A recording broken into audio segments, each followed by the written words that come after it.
नमस्कार साथियों, मैं रितेश आप लोगों को अपने YouTube channel Ritesh online classes पर स्वागत करता हूं। दोस्तों, आज मैं एडिटोरिया का टेस्ट सीरीज का प्रैक्टिस सेट संख्या 5 करवाने जा रहा हूं। तो आइए क्वेश्चन को शुरू करते हैं। पहला क्वेश्चन कह रहा है कि ब्लू वाटर पॉलिसी अथवा शांत जल की नीति किस पुर्तगाली गवर्नर ने अपनाया? तो वो था Francisco de Almeida. Blue water policy अथवा शांत जल की नीति किस पुर्तगाली गवर्नर जनरल ने अपनाया? फ्रांसिस्को डी अल्मीडा ने।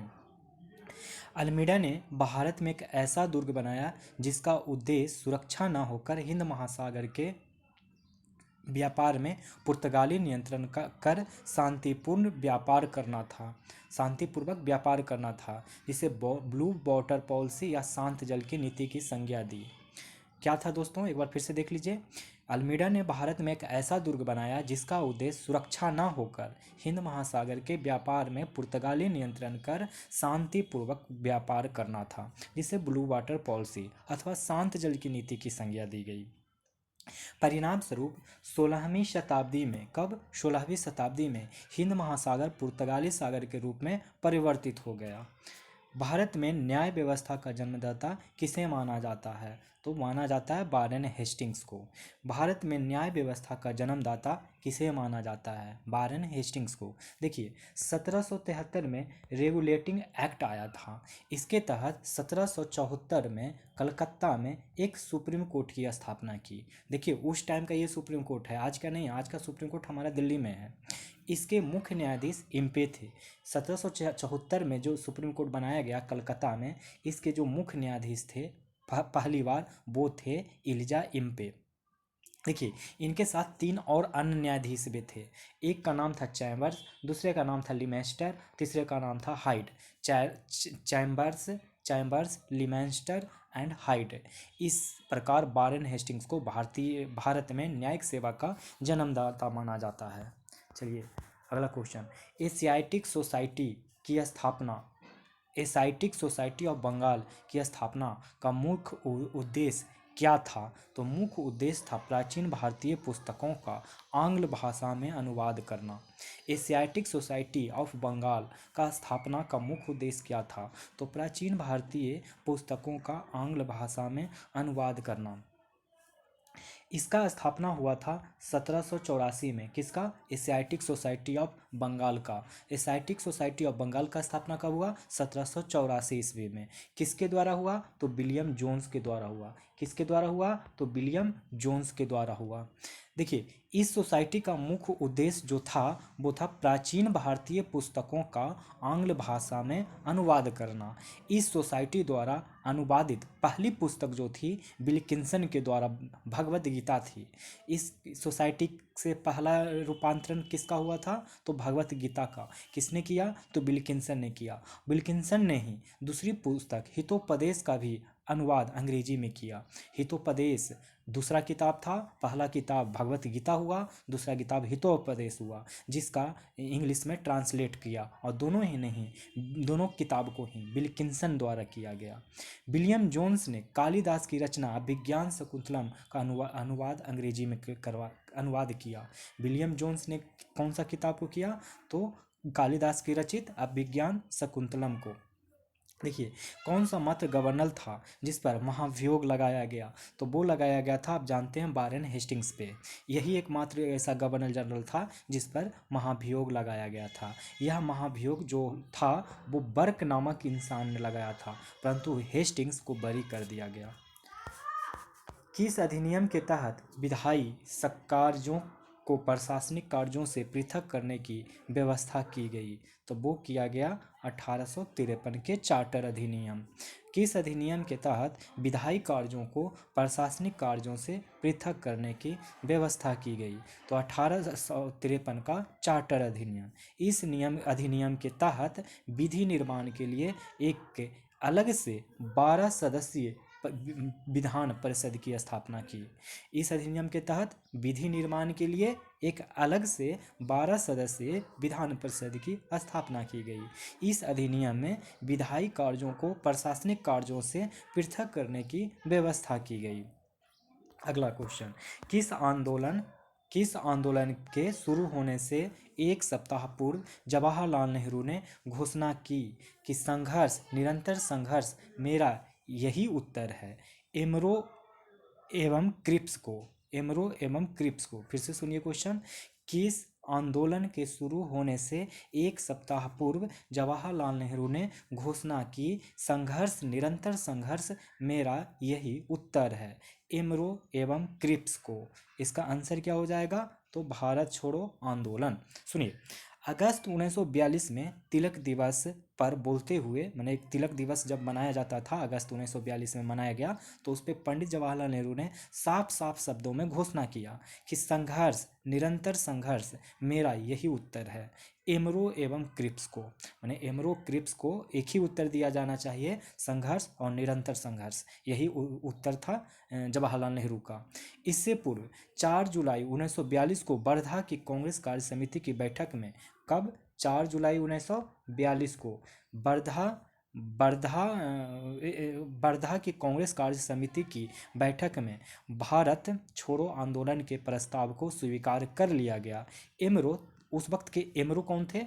ये एमरो कौन थे, क्रिप्स कौन थे?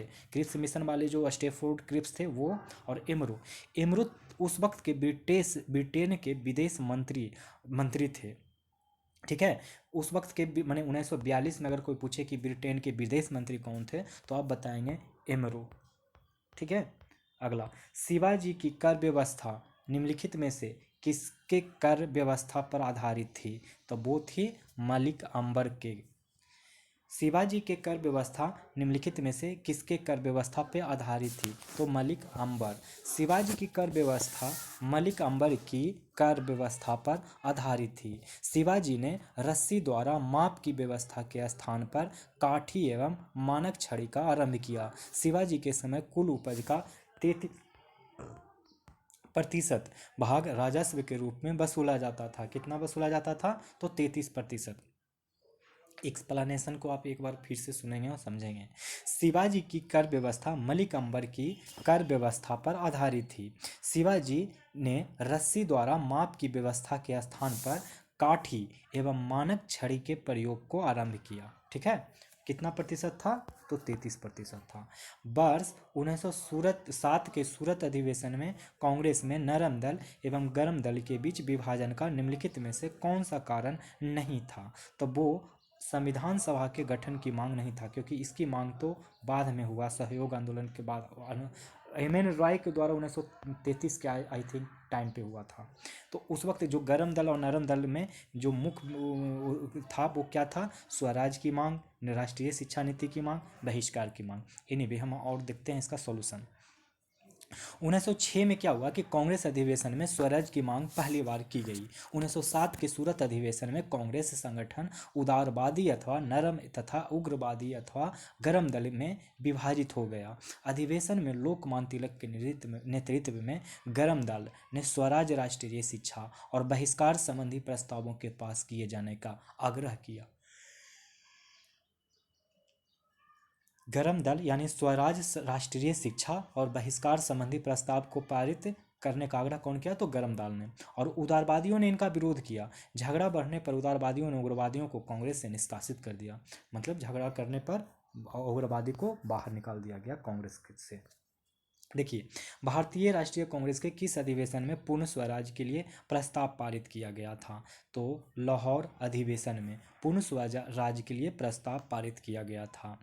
कांग्रेस का जब 45वां, ये जो लाहौर अधिवेशन बहुत ही इंपॉर्टेंट है दोस्तों, इसको याद रखिएगा, क्रम में भी पूछ लेता है कि कितना क्रम का था, तो ये 45वां क्रम था। तो ये हुआ था 1929 में। कब हुआ था? 1929 में लाहौर में हुआ। इसी अधिवेशन में पूर्ण स्वराज की मांग, पूर्ण स्वतंत्रता प्राप्त करने के लिए एक सविनय अवज्ञा आंदोलन शुरू करने एवं 26 जनवरी को, कब? 26 जनवरी को स्वतंत्रता दिवस के रूप में मनाने का निर्णय लिया गया। इस अधिवेशन की अध्यक्षता जवाहरलाल नेहरू ने किया था। महात्मा गांधी ने निम्नलिखित में से किसकी दक्षिण अफ्रीका में की थी? किसकी स्थापना दक्षिण अफ्रीका में की थी? तो इनमें से कोई नहीं। क्यों? क्योंकि देखिए, गांधी जी ने 1894 में, कब? गांधी जी ने 1894 में दक्षिण अफ्रीका में Natal, India, Natal India Congress की स्थापना की। अपने जर्मन सहयोगी कालेन बाख की मदद से टॉल स्टाई फर्म 1904 में, टॉल स्टाई कब 1904 में, फिनिक्स कॉलेक्स बक की मदद से टॉल स्टाई फर्म तथा 1904 में, ये 1904 का डेट सही नहीं है इसका, एक्चुअली फिनिक्स आश्रम का डेट है 1904, फिनिक्स आश्रम की स्थापना की तथा इंडियन ओपिनियन नामक अखबार भी निकाला। देखिए, इंडियन ओपिनियन नामक अखबार गांधी जी ने दक्षिण अफ्रीका से निकाला, निकाला तो था गांधी जी ही ने, लेकिन वो दक्षिण अफ्रीका से निकाला।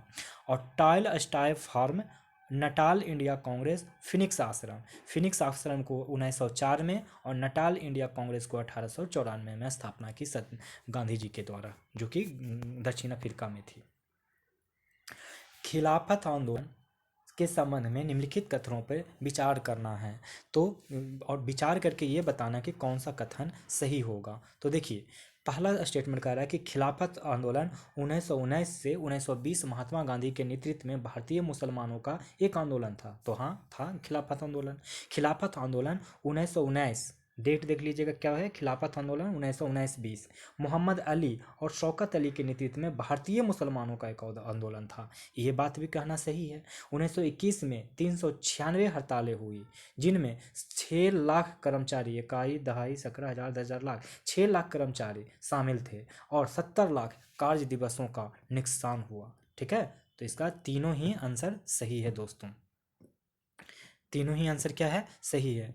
गांधी जी को उम्मीद थी कि भारत को दो प्रमुख धार्मिक समुदायों खिलाफत के साथ असहयोग को जोड़कर हिंदू और मुस्लिम सामूहिक रूप से औपनिवेशिक शासन का अंत कर सकते हैं। इन आंदोलनों ने निश्चित रूप से लोकप्रिय कार्रवाई की एक लहर पैदा की, जो औपनिवेशिक भारत में पूरी तरह से अभूतपूर्व थी। छात्रों ने सरकार द्वारा चलाए जा रहे स्कूल कॉलेजों में जाना बंद कर दिया, वकीलों ने कोर्ट में जाने से मना कर दिया, मजदूर वर्ग कई कस्बों और शहरों में हड़ताल पर चले गए।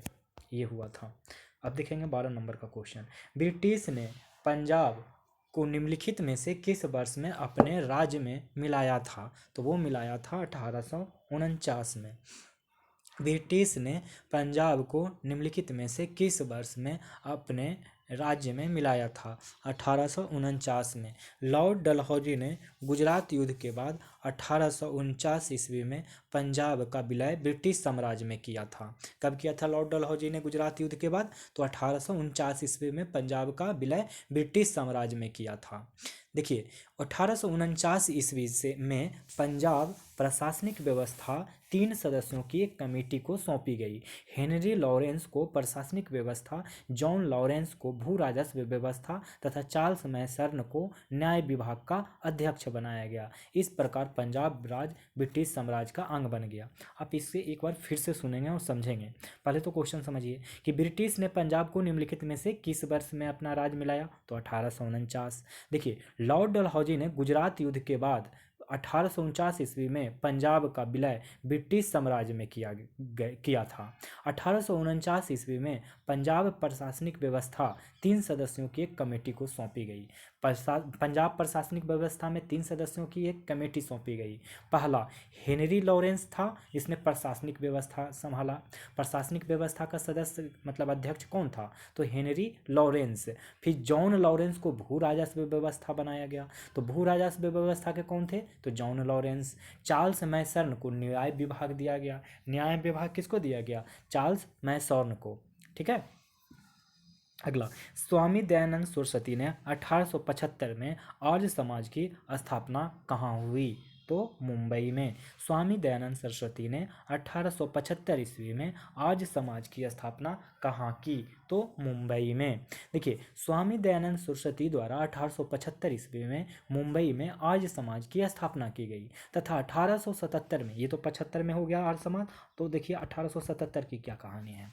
1877 ईस्वी में इसका मुख्यालय लाहौर बनाया गया। तो 1875 में मुंबई में खोला गया स्वामी दयानंद सरस्वती का आर्य समाज और 1877 में इसका मुख्यालय लाहौर बनाया गया। उन्होंने हिंदू धर्म को प्रतिष्ठित करने के लिए 10 सिद्धांतों की स्थापना की। वेदों की ओर लौटो का नारा इन्होंने ही दिया। वेदों की ओर लौटो का नारा किन्होंने दिया? तो राजा राम मोहन राय ने।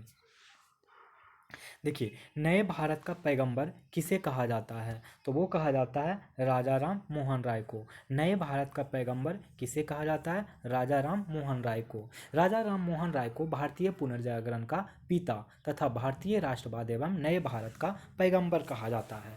राजा राम मोहन राय को भारतीय पुनर्जागरण का पिता तथा भारतीय राष्ट्रवाद एवं नए भारत का पैगंबर कहा जाता है।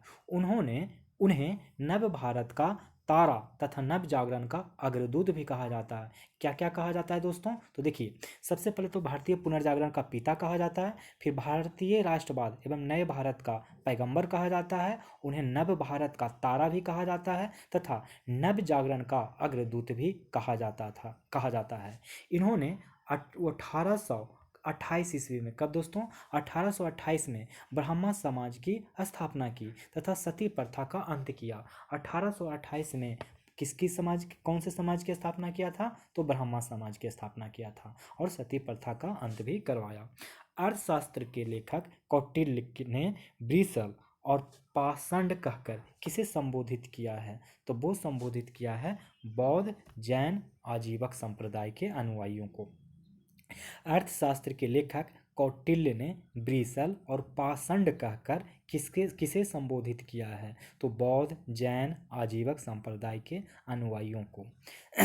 कौटिल्य ने बौद्ध जैन तथा आजीवक संप्रदाय के अनुयायियों को ब्रिसल तथा पाषंड कहा है। ब्रिसल तथा पाषंड क्या कहा है? ब्रिसल और पाषंड किसे किसे? बौद्ध जैन और आजीवक संप्रदाय के अनुयायियों को। कौटिल्य के अनुसार पाषंडों को मानव आबादी की परिधि पर या शमशानों के निकट रहना चाहिए। कहाँ रहना चाहिए कौटिल्य के अनुसार पाषंडों को? तो मानव आबादी की परिधि पर या शमशानों के निकट रहना चाहिए। उसने देवताओं और मृत पूर्वजों के सम्मान में आयोजित भोजों में बौद्धों तथा आजीविकों को निमंत्रित करने पर भारी जुर्माने का विधान किया था। ठीक है। स्वतंत्रता की पूर्व संध्या पर निम्नलिखित में से किस आंदोलन ने सबसे बड़ा कृषक छापामार युद्ध देखा था? तो वो तेलंगाना आंदोलन। स्वतंत्रता के पूर्व संध्या पर निम्नलिखित में से किस आंदोलन ने सबसे बड़ा कृषक छापामार युद्ध देखा था? तो तेलंगाना आंदोलन। स्वतंत्रता के पूर्व हुए किसान आंदोलनों में सबसे बड़ा कृषक छापामार युद्ध तेलंगाना आंदोलन ने देखा था। तेलंगाना का विद्रोह का तात्कालिक कारण पुलिस द्वारा कमरिया की हत्या था। तत्कालिक कारण क्या था? तो पुलिस द्वारा कमरिया की हत्या थी। तेलंगाना आंदोलन आंध्र प्रदेश में 1946 में शुरू हुआ था। कब हुआ था? तो 1946 में। देखिए, स्वतंत्रता के पूर्व किसान आंदोलन में सबसे बड़ा कृषक छापामार युद्ध तेलंगाना आंदोलन ने देखा था। तेलंगाना के विरुद्ध का तत्कालिक कारक पुलिस द्वारा कमरिया की हत्या थी। तेलंगाना आंदोलन आंध्र प्रदेश में 1946 में शुरू हुआ था। अरविंद घोष को किस मामले में गिरफ्तार किया गया था? तो उनको गिरफ्तार अलीपुर बम कांड के लिए किया गया था। कब किया गया था? तो अलीपुर बम कांड के लिए अरविंद घोष को किस मामले में गिरफ्तार किया? तो अलीपुर बम कांड में। देखिए, अरविंद घोष को 1909 में अरविंद घोष ने 1909 में अनुशीलन समिति के सदस्यों के साथ अलीपुर बम मामले में गिरफ्तार किया। कब किया? तो 1909 में, याद रखिएगा। निम्न ब्रिटिश व्यक्तियों में से स्वीकार किया था कि 1800 का विद्रोह एक राष्ट्रीय विद्रोह था। तो कौन? डिज़रायली ने। देखिए, निम्न ब्रिटिश व्यक्तियों में से किसने स्वीकार किया था कि 1857 का विद्रोह एक राष्ट्रीय विद्रोह था? तो वो था डिज़रायली। देखिए, 1857 ईस्वी को भारतीय स्वतंत्रता संग्राम की व्यापकता को देखते हुए डिज़रायली ने इसे राष्ट्रीय विद्रोह का संज्ञा दे दिया था। अभिनव भारत नामक संस्था की स्थापना निम्नलिखित में से किसने की थी? तो विनायक दामोदर सावरकर ने। अभिनव भारत नामक संस्था की स्थापना निम्नलिखित में से किसने की थी? तो विनायक दामोदर सावरकर। इन्होंने 1899 ईस्वी में, कब? 1899 ईस्वी में चौथा आंग्लो मैसूर युद्ध हुआ था जिसमें टीपू सुल्तान की हत्या की गई थी। देखिए, विनायक दामोदर दास सावरकर द्वारा 1899 ईस्वी में स्थापित मित्र मेला ही असल में 1904 में एक गुप्त सभा अभिनव भारत में परिवर्तित हो गई। तो अभिनव भारत का क्या पहले का नाम था? तो मित्र मेला बना था 1899 में, और 1904 में क्या बन गया? अभिनव भारत हो गया। अभिनव भारत की शाखाएं महाराष्ट्र के अलावा कर्नाटक और मध्य प्रदेश में था। तो मध्य प्रदेश, कर्नाटक और महाराष्ट्र में इसकी अभिनव भारत की शाखा था। 20 नंबर क्वेश्चन, 1908 में अंग्रेजों द्वारा कैद कर बंगाल 1908 में अंग्रेजों द्वारा कैद कर बंगाल बाल गंगाधर तिलक को कहाँ भेजा गया था? तो ये भेजा गया था मांडले जेल में। मांडले जेल में 1908 में अंग्रेजों द्वारा कैद कर बाल गंगाधर तिलक को कहाँ भेजा गया था? तो मांडले में। केसरी में प्रकाशित लेखों के लिए, जो केसरी केसरी इन्हीं का मतलब लेख आता था, पत्रिका, तो इसमें प्रकाशित लेखों के लिए जून 1896 में तिलक को गिरफ्तार कर राजद्रोह का मुकदमा चलाया गया। मुकदमा चला था 1896 का ही, 1896 में ही तिलक को गिरफ्तार कर राजद्रोह का मुकदमा चलाया गया, जिसके अंतर्गत तिलक को 6 वर्ष की सजा दी गई। इस दौरान उन्हें मांडले जेल कहाँ है दोस्तों? तो म्यांमार में है, वहाँ पे रखा गया। 1894 में तिलक महोदय ने शिवाजी उत्सव एवं गणेश उत्सव आरंभ किया था। ठीक है, आप इतना याद रखिएगा। हड़प्पा लिपि के बड़े आकार के 10 चिन्हों वाला एक शिलालेख कहाँ से प्राप्त हुआ है? तो वो प्राप्त हुआ है धौलावीरा से। हड़प्पा लिपि के बड़े आकार के 10 चिन्हों वाला एक शिलालेख कहाँ से प्राप्त हुआ है? तो धौलावीरा से। धौलावीरा में ही उन्नत जल प्रबंधन प्रणाली का भी साक्ष्य मिलता है। 16 महाजनपद की सूची किस स्रोत से मिलती है? तो वो मिलती है इनमें से कोई नहीं। क्यों? क्योंकि देखिए, 16 महाजनपद की सूची बौद्ध ग्रंथ के अंगुत्तर निकाय, अंगुत्तर निकाय किसका ग्रंथ का है? तो बौद्ध ग्रंथ का अंगुत्तर निकाय है। जैन धर्म के भगवती सूत्र, ये भगवती सूत्र जैन से रिलेटेड है और अंगुत्तर निकाय बौद्ध से रिलेटेड है। ठीक है, दोनों से ही मिलता है, मैंने बौद्ध और जैन से दोनों से ही 16 महाजनपद की सूची मिलती है, और बौद्ध का अंगुत्तर निकाय से और भगवती सूत्र किसका? जैन धर्म से। और 16 महाजनपदों में सबसे शक्तिशाली महाजनपद मगध था, जिसकी आरंभिक राजधानी राजगीर में थे। अगर कोई मगध का आरंभिक राजधानी पूछे तो आप बताएंगे राजगीर, पाटलिपुत्रा नहीं बताएंगे। हुनों का संघर्ष किस शासक से हुआ? हुनों का शासक किससे हुआ दोस्तों? तो ये हुआ स्कंदगुप्त से। हुनों का आक्रमण स्कंदगुप्त के समय 455 ईस्वी में, कब? 455 ईस्वी में हुआ, जिसमें स्कंदगुप्त ने हुनों को पराजित किया। स्कंदगुप्त ने हुनों को पराजित कर दिया 455 ईस्वी में। स्कंदगुप्त ने गिरनार पर्वत, और देखिए स्कंदगुप्त ने गिरनार पर्वत का नाम सुने होंगे, गिरनार पर्वत पर स्थित सुदर्शन झील का पुनरुद्धार कराया था, और पर्णदत्त को सौराष्ट्र का गवर्नर नियुक्त किया गया। सौराष्ट्र का गवर्नर किसे नियुक्त किया? तो पर्णदत्त को। पर्णदत्त को सौराष्ट्र का गवर्नर नियुक्त किया गया, और गिरनार पर्वत पर स्थित सुदर्शन झील का पुनरुद्धार भी स्कंदगुप्त ने किया था।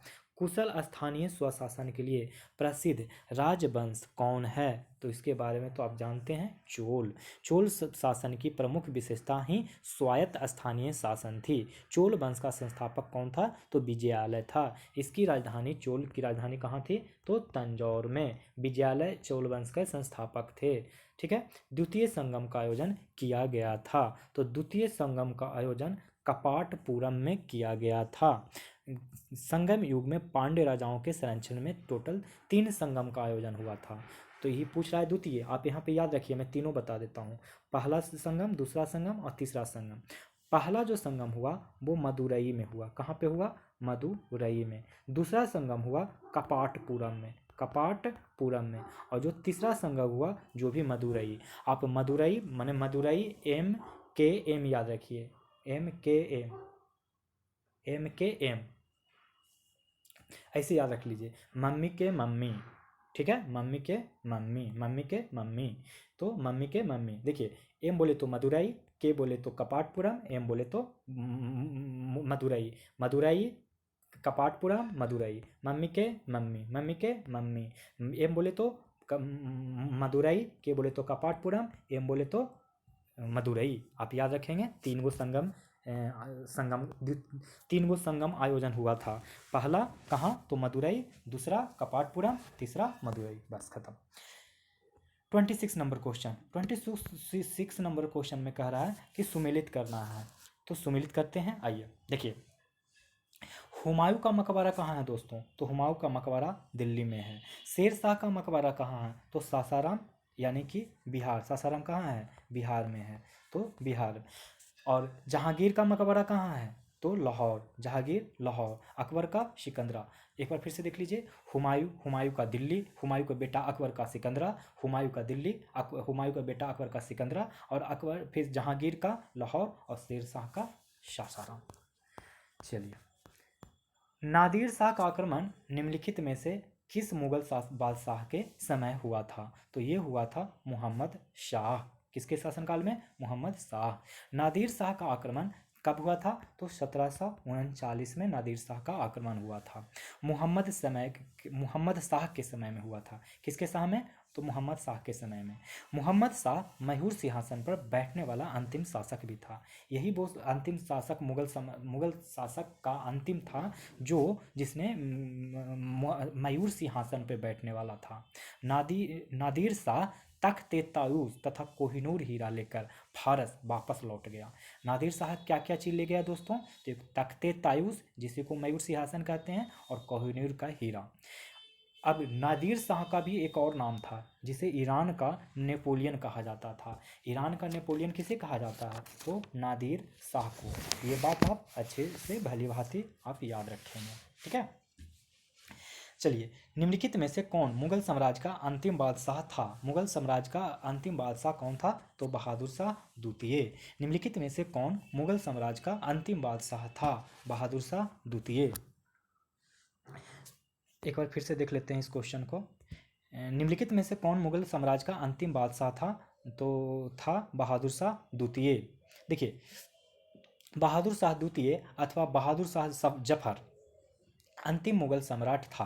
इसके पिता का नाम अकबर शाह द्वितीय था। 1857 की क्रांति में भाग लेने के कारण अंग्रेजों द्वारा बहादुर शाह को बंदी बनाकर रंगून भेज दिया गया, जहां 1862 में इसका काम तमाम हो गया। बहादुर शाह द्वितीय का काम तमाम 1862 में हो गया, ठीक है। किस मध्यकालीन शासक ने रुपया का प्रचलन कराया, किस मध्यकालीन शासक ने रुपया का प्रचलन करवाया, तो हमारे शेरशाह सूरी। शेरशाह सूरी ने ही मध्यकालीन शासक है जो कि रुपया का प्रचलन करवाया था। शेरशाह ने रुपया का प्रचलन कराया। यह चांदी का सिक्का होता था। शेरशाह ने तांबे दाम भी चलाया था। कबूलियत एवं पट्टा प्रथा की शुरुआत किया। क्या क्या करवाया, तो तांबे दाम भी चलवाया, कबूलियत एवं पट्टा प्रथा की शुरुआत करवाया। और शेरशाह के समय अनाज उपज का 1/3 भाग लगान होता था। कितना, 1/3 भाग, ठीक है।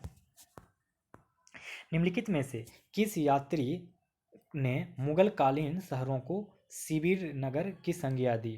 निम्नलिखित में से किस यात्री ने मुगल कालीन शहरों को शिविर नगर की संज्ञा दी, तो बर्नियर। आंसर क्या होगा, बर्नियर। बर्नियर ने मुगल कालीन शहरों को शिविर नगर कहा, जिससे उसका आशय उस नगरों से था जो अपने अस्तित्व में बने रहने के लिए राजकीय शिविर पर निर्भर थे। निम्नलिखित में से कौन बिरसा मुंडा के आदर्श में शामिल नहीं था, तो वो अहिंसा नहीं था। निम्नलिखित में से कौन बिरसा मुंडा के आदर्श में शामिल नहीं था, अहिंसा। बिरसा मुंडा के आदर्शों में नैतिक आचरण की शुद्धता, आत्म सुधार, एकेश्वरवाद मुख्य रूप से शामिल थे। बिरसा मुंडा के आदर्शों में नैतिक आचरण की शुद्धता, आत्म सुधार, एकेश्वरवाद मुख्य रूप से शामिल थे। बिरसा आंदोलन वर्तमान झारखंड के रांची के आसपास के क्षेत्रों में 1899 से 1900 के बीच में हुआ था। इसे उल गुलान विद्रोह भी कहा जाता है। लोटा विद्रोह किस आंदोलन से तुरंत पूर्व की घटना है, तो 1857 की क्रांति। लोटा विद्रोह किस आंदोलन से तुरंत पूर्व की घटना है। लोटा विद्रोह 1856 में हुआ था। इसीलिए 1857 की पहले की जस्ट एक साल पहले की घटना है। कहाँ हुआ था? तो मुजफ्फरपुर जेल के कैदियों द्वारा पीतल के लोटे की जगह मिट्टी के लोटे दिए जाने के विरोध में। कहाँ हुआ था? तो मुजफ्फरपुर में हुआ था 1856 में। मुद्दा क्या था? मुद्दा ये था कि जो मुजफ्फरपुर के लोग कैदी थे तो उन्हें पहले पीतल का लोटा दिया जाता था। तो फिर क्या किया लोगों ने, अंग्रेजों ने, कि उस पीतल के लोटे को हटा दिया और मिट्टी के लोटे दिया जाने लगा।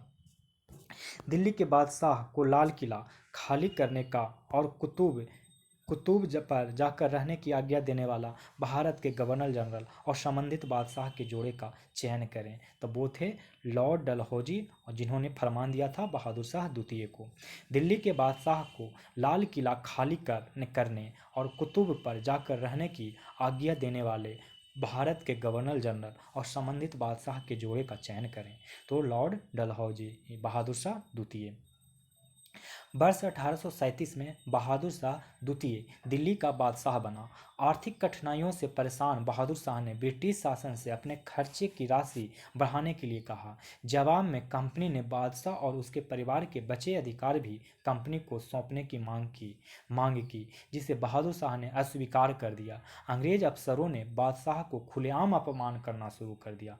वर्ष 1856 में लॉर्ड डलहौजी ने बहादुर शाह को आज्ञा दी कि वह लाल किला खाली कर दे और कुतुब पर जाकर रहे। सब लोग कितने खतरनाक हुआ करते थे। क्रांतिकारी आंदोलन के तहत मुजफ्फरपुर बम कांड कब हुआ? तो ये हुआ था 1908 में। क्रांतिकारी आंदोलन के तहत मुजफ्फरपुर बम कांड कब हुआ? तो 1908 में। तो 1908 में खुदीराम बोस और प्रफुल्ल चाकी ने मुजफ्फरपुर के जज किंग्सफोर्ड की हत्या का प्रयास किया, परंतु गलती से वकील कैनेडी की पत्नी और बेटी की हत्या हो गई। यही घटना मुजफ्फरपुर बम कांड के नाम से प्रसिद्ध है। देखिए, अगर कोई पूछे कि कौन सा कांड हुआ मुजफ्फरपुर बम कांड, तो आप एक बार फिर से सुन लीजिए। प्लान तो था कि मुजफ्फरपुर के जज किंग्सफोर्ड की हत्या किया जाए, लेकिन गलती से वकील कैनेडी की पत्नी और बेटी की हत्या हो गई। बस इतनी ही सी कहानी है। और इसके अंजाम देने वाले खुदीराम बोस और प्रफुल्ल चाकी थे। एकमात्र बौद्ध संगीति जिसका आयोजन बिहार में नहीं किया गया, वो कौन सा था? तो वो था चतुर्थ, जो कि बिहार में नहीं किया गया था। ठीक ना। ये कहाँ किया गया था? तो ये किया गया था कश्मीर के कुंडल वन में आयोजित किया गया, जिसके अध्यक्ष थे बसुमित्र और उपाध्यक्ष थे अश्वघोष। अध्यक्ष कौन थे? बसुमित्र, और उपाध्यक्ष कौन थे? तो अश्वघोष। देखिए, प्रथम जो हुआ था वो राजगीर में हुआ था। द्वितीय जो हुआ था, प्रथम हुआ था राजगीर में, द्वितीय हुआ था वैशाली में, तृतीय हुआ था पाटलिपुत्र में, और चौथा हो गया था कहाँ? तो कनिष्क के समय में कश्मीर में। याद रखेंगे, पहला राजगीर, दूसरा वैशाली, तीसरा पाटलिपुत्र, चौथा कश्मीर यानी कुंडलवन। RN मल्होत्रा कमेटी संबंधित है, किससे संबंधित है दोस्तों? तो यह है बीमा क्षेत्रों से। RN मल्होत्रा कमेटी संबंधित है बीमा क्षेत्र से। ठीक है। अब देखिए अगला सवाल, वित्त वर्ष 2020-21 इसको छोड़ देंगे। अगला 15वें, ये भी छोड़ देंगे हिस्सेदारी। अब बिहार में कुल बाल बजट कब शुरू की गई, यहाँ से पढ़ेंगे। बिहार में बाल बजट की शुरुआत कब से की गई? तो वो की गई दोस्तों 2013-14 से। बिहार में बाल बजट की शुरुआत कब से की गई? 2013-14। वर्ष 2021-22 तक बिहार में बिजली की मांग अनुमानित है। 2021-22 में बिहार में बिजली की मांग कितनी अनुमानित है? तो ये है अनुमानित 6900 मेगावाट।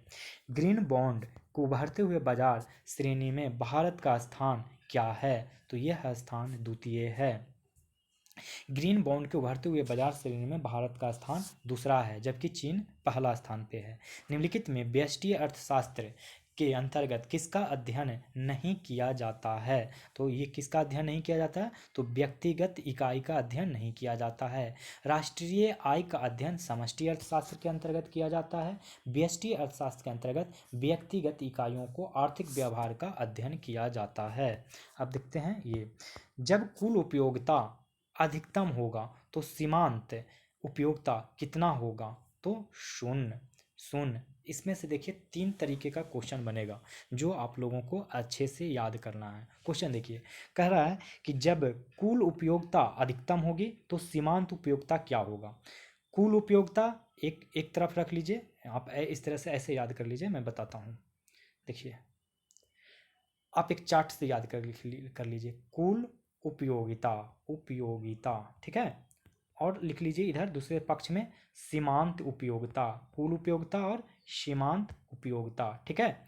देखिए, जब पहला में अगर कुल उपयोगिता में वृद्धि होगा, ये वृद्धि का साइन है, अगर कुल उपयोगिता में वृद्धि होगा तो सीमांत उपयोगिता धनात्मक होगा यानी पॉजिटिव होगा। पहला याद हो गया। अगर कुल उपयोगिता में वृद्धि होगा तो सीमांत उपयोगिता पॉजिटिव यानी धनात्मक होगा। नंबर 2 में देखिए, अगर कमी हुआ तो आप इसका अपोजिट कर लेंगे, निगेटिव। अगर अगर यहाँ पे वृद्धि बताया था, अब तीसरा मैं बताता हूँ कि कुल उपयोगिता अधिकतम होगा, मैक्सिमम होगा, वृद्धि नहीं मैक्सिमम होगा, तो क्या होगा? शून्य। शून्य। सीमांत उपयोगिता क्या हो जाएगा? शून्य। फिर से देखिए, कुल उपयोगिता में अगर वृद्धि हुआ तो होगा सीमांत उपयोगिता धनात्मक, अगर कुल उपयोगिता में कमी हुआ तो सीमांत उपयोगिता होगा ऋणात्मक। अगर मैक्सिमम ही हो जाए कुल उपयोगिता तो सीमांत उपयोगिता क्या हो जाएगा? शून्य हो जाएगा। आई थिंक कि अब क्लियर हो गया होगा। किस बाजार में सिर्फ एक क्रेता होता है? तो वो होता है मोनोप्सी में। किस बाजार में सिर्फ एक क्रेता होता है? तो हो गया मोनोप्सी। मोनोप्सी बाजार में सिर्फ एक क्रेता होता है। मोनोपोली में सिर्फ एक विक्रेता होता है। मोनोप्सी में क्या होता है? एक क्रेता, और मोनोपोली में एक ही विक्रेता होता है। और डुओपोली में दो विक्रेता होते हैं, इसमें दो विक्रेता होते हैं। और ओलिगोपोली में क्या होता है? कुछ विक्रेता होते हैं परंतु कीमत का निर्धारण आपसी सहमति से करते हैं। आप इस चीज़ को एक बार फिर से देखें, सुनिए। मोनोप्सी में एक क्रेता होता है, एक क्रेता किस में होगा? मोनोप्सी में। मोनोपोली में एक विक्रेता होगा, मोनोपोली में एक विक्रेता, मोनोप्सी में एक क्रेता होगा। और डुओपोली में दो विक्रेता होगा, पॉली जहाँ होगा वो विक्रेता होगा, ठीक है। और जैसे ओलिगोपोली, यहाँ भी पॉली है यानी विक्रेता, तो नाम से स्पष्ट है, ओलिगोपोली में कुछ विक्रेता होते हैं परंतु कीमत का निर्धारण कौन का होगा? आपसी सहमति से। देखिए, कौन सा रीट किसी अवैध व्यक्ति को सरकारी पद को बचाने के लिए जारी किया जाता है? तो अधिकार परीक्षा। कौन सा रीट किसी अवैध व्यक्ति से सरकारी पद को बचाने के लिए जारी किया जाता है? अधिकार परीक्षा।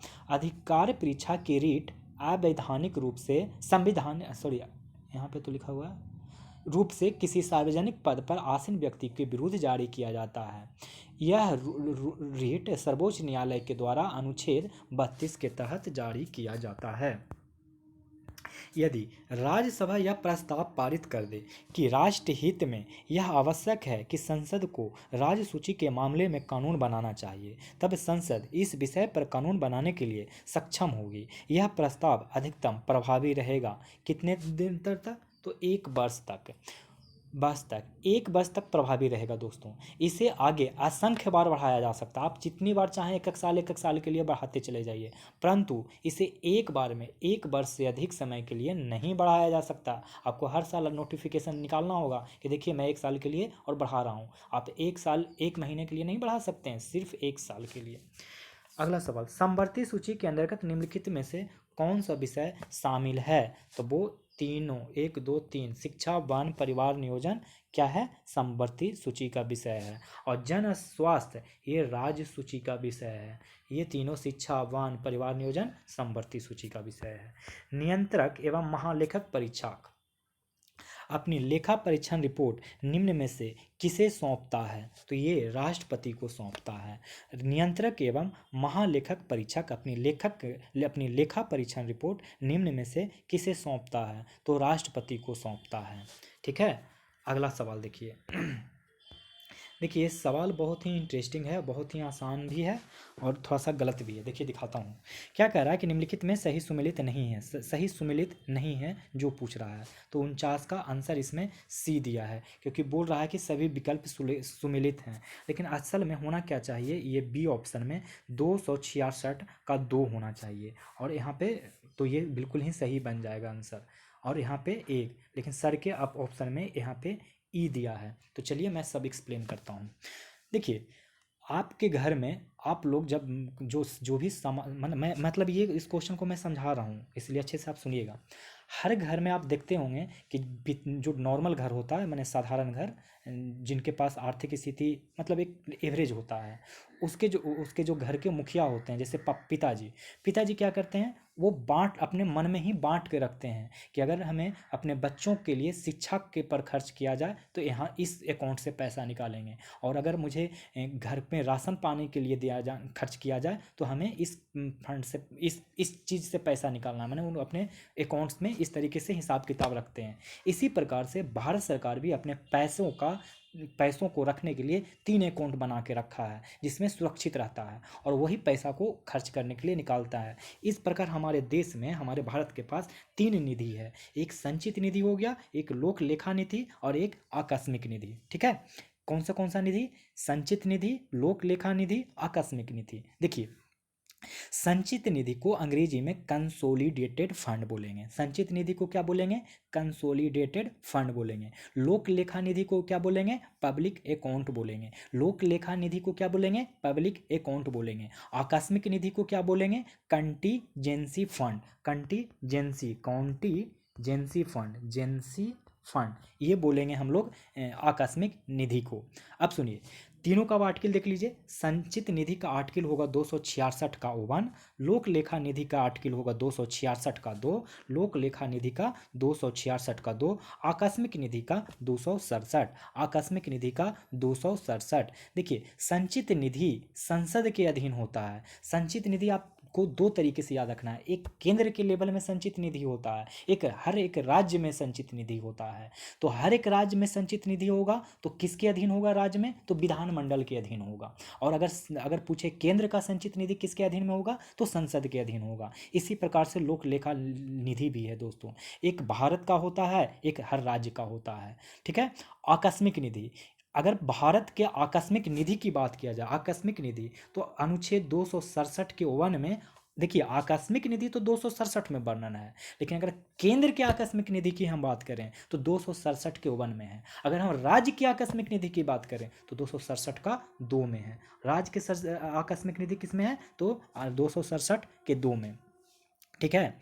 एक तरीके से कह सकते हैं 266 इस सब में कि भारत का खजाना या राजकोष कहते हैं। तो आपको याद हो गया होगा दोस्तों कि भारत का संचित निधि 266 के 1, लोक लेखा निधि 266 के 2, आकस्मिक निधि 267। 267 में 1 है केंद्र के लिए और 2 है राज्य के लिए। वार्षिक वितरण विवरण अनुच्छेद 112। अब हम लोग क्वेश्चन को आगे बढ़ जाते हैं।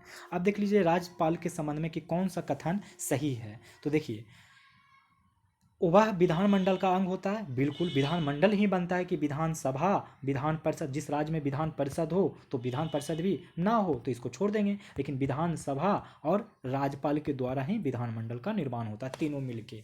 अगर जिस राज्य में ये ना हो तो दो को के मिलके बनेगा। राष्ट्रपति के प्रसाद पर्यंत पर पद धारण करते हैं, बिल्कुल सही। वह मृत्युदंड को क्षमा नहीं कर सकता, ये केवल क्षमा करने का अधिकार दोस्तों राष्ट्रपति को ही है, इसलिए ऑप्शन हमारा डी हो जाएगा। देखिए, सदन के नेता के पद का उपबंध निम्नलिखित में से किसके तहत किया गया है? तो ये किया गया है प्रक्रिया तथा कार्य संचालन विषयक नियम के तहत। सदन के नेता के पद का उपबंध निम्नलिखित में से किसके तहत किया गया है? तो प्रक्रिया तथा कार्य संचालन विषयक नियम के तहत। ठीक है। लोकसभा का अध्यक्ष को शक्ति प्राप्त होती है। लोकसभा के अध्यक्ष को शक्ति कहाँ से प्राप्त होती है? तो ऑप्शन ई। देखिए, लोकसभा अध्यक्ष अपनी शक्तियाँ एवं कर्तव्यों को उपरोक्त 3 स्रोतों से प्राप्त करते हैं। कौन सा? तो लोकसभा की प्रक्रिया से, संविधान से और संसदीय परंपराओं से। ठीक है। वह सदन का मुख्य वक्ता होता है। इस पद पर उसे असीम व महत्वपूर्ण जिम्मेदारियां होती है। राष्ट्रपति गलत है, लोकसभा का अध्यक्ष इन तीनों की शक्तियां से प्राप्त होती है। अब 53 नंबर, संविधान में पंचायतों के विघटन के प्रावधान से संबंधित सत्य कथन का पहचान करिए। तो विघटन का उल्लेख ही नहीं किया गया है दोस्तों। संविधान में पंचायतों का विघटन का कोई आधार प्रबंधित नहीं किया गया है। वर्ष 2002 में चंडीगढ़ हाई कोर्ट का निर्णय के अनुसार केवल राज्य द्वारा घोषित विधि के अनुसार ही पंचायतों को 5 वर्ष की अवधि से पूर्व समाप्त किया जा सकता है और कोई इसका वर्णन नहीं किया गया है। अनुच्छेद 1 राज्यों के परिसंघ के बजाय राज्यों का संघ वर्णन करता है। क्योंकि क्योंकि भारतीय संघ राज्यों के समझौते का परिणाम नहीं है। मतलब जैसे यूएसए में राज्यों का समझौते का परिणाम है, लेकिन इंडिया में नहीं है। ठीक है। देखिए, भारतीय संविधान के अनुच्छेद 1 में वर्णित है कि भारत अर्थात इंडिया, भारत का दो ही नाम है, एक भारत और एक इंडिया, राज्यों का संघ होगा दोस्तों। किसका? राज्यों का संघ होगा। इसमें कोई इंतु किंतु परंतु नहीं होना चाहिए।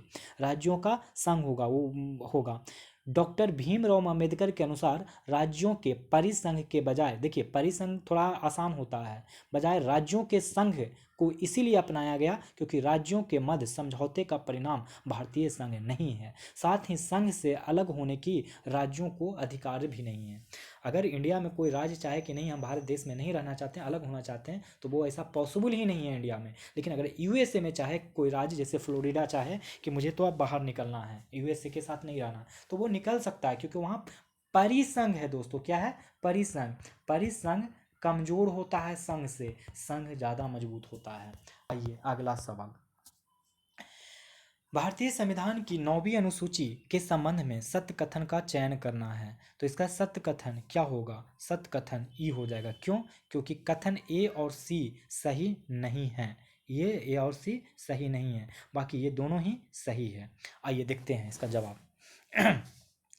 आपने 9वीं अनुसूची के अंतर्गत 284 कानून शामिल हैं। 9वीं अनुसूची के अंतर्गत कितने कानून शामिल हैं? 284 कानून। 9वीं अनुसूची मूल संविधान का भाग नहीं है। जब स्टार्टिंग में संविधान बनाया गया था दोस्तों, तो उसमें 8वीं अनुसूची था। 9वीं अनुसूची को हम लोग संविधान के संशोधन से बनाए हैं। अब ये केस याद रखिए, केशवानंद भारती बनाम केरल राज्य बाद 1793 का केस है। 1973 का केस है, गलती से मैं बोल दिया 1793। 1973 में एक सुप्रीम कोर्ट में एक केस आता है, जिसका जो केस का नाम होता है केशवानंद भारती बनाम केरल राज्य बाद। कोर्ट के न्यायिक समीक्षा को संविधान की आधारभूत विशेषता माना। सुप्रीम कोर्ट ने क्या माना? कि न्यायिक समीक्षा को संविधान की आधारभूत विशेषता माना, जिसके तहत किसी कानून से यदि संविधान के द्वारा प्रदत्त मौलिक अधिकारों का उल्लंघन किया जाता है तो इसे न्यायालय में चुनौती दी जा सकती है।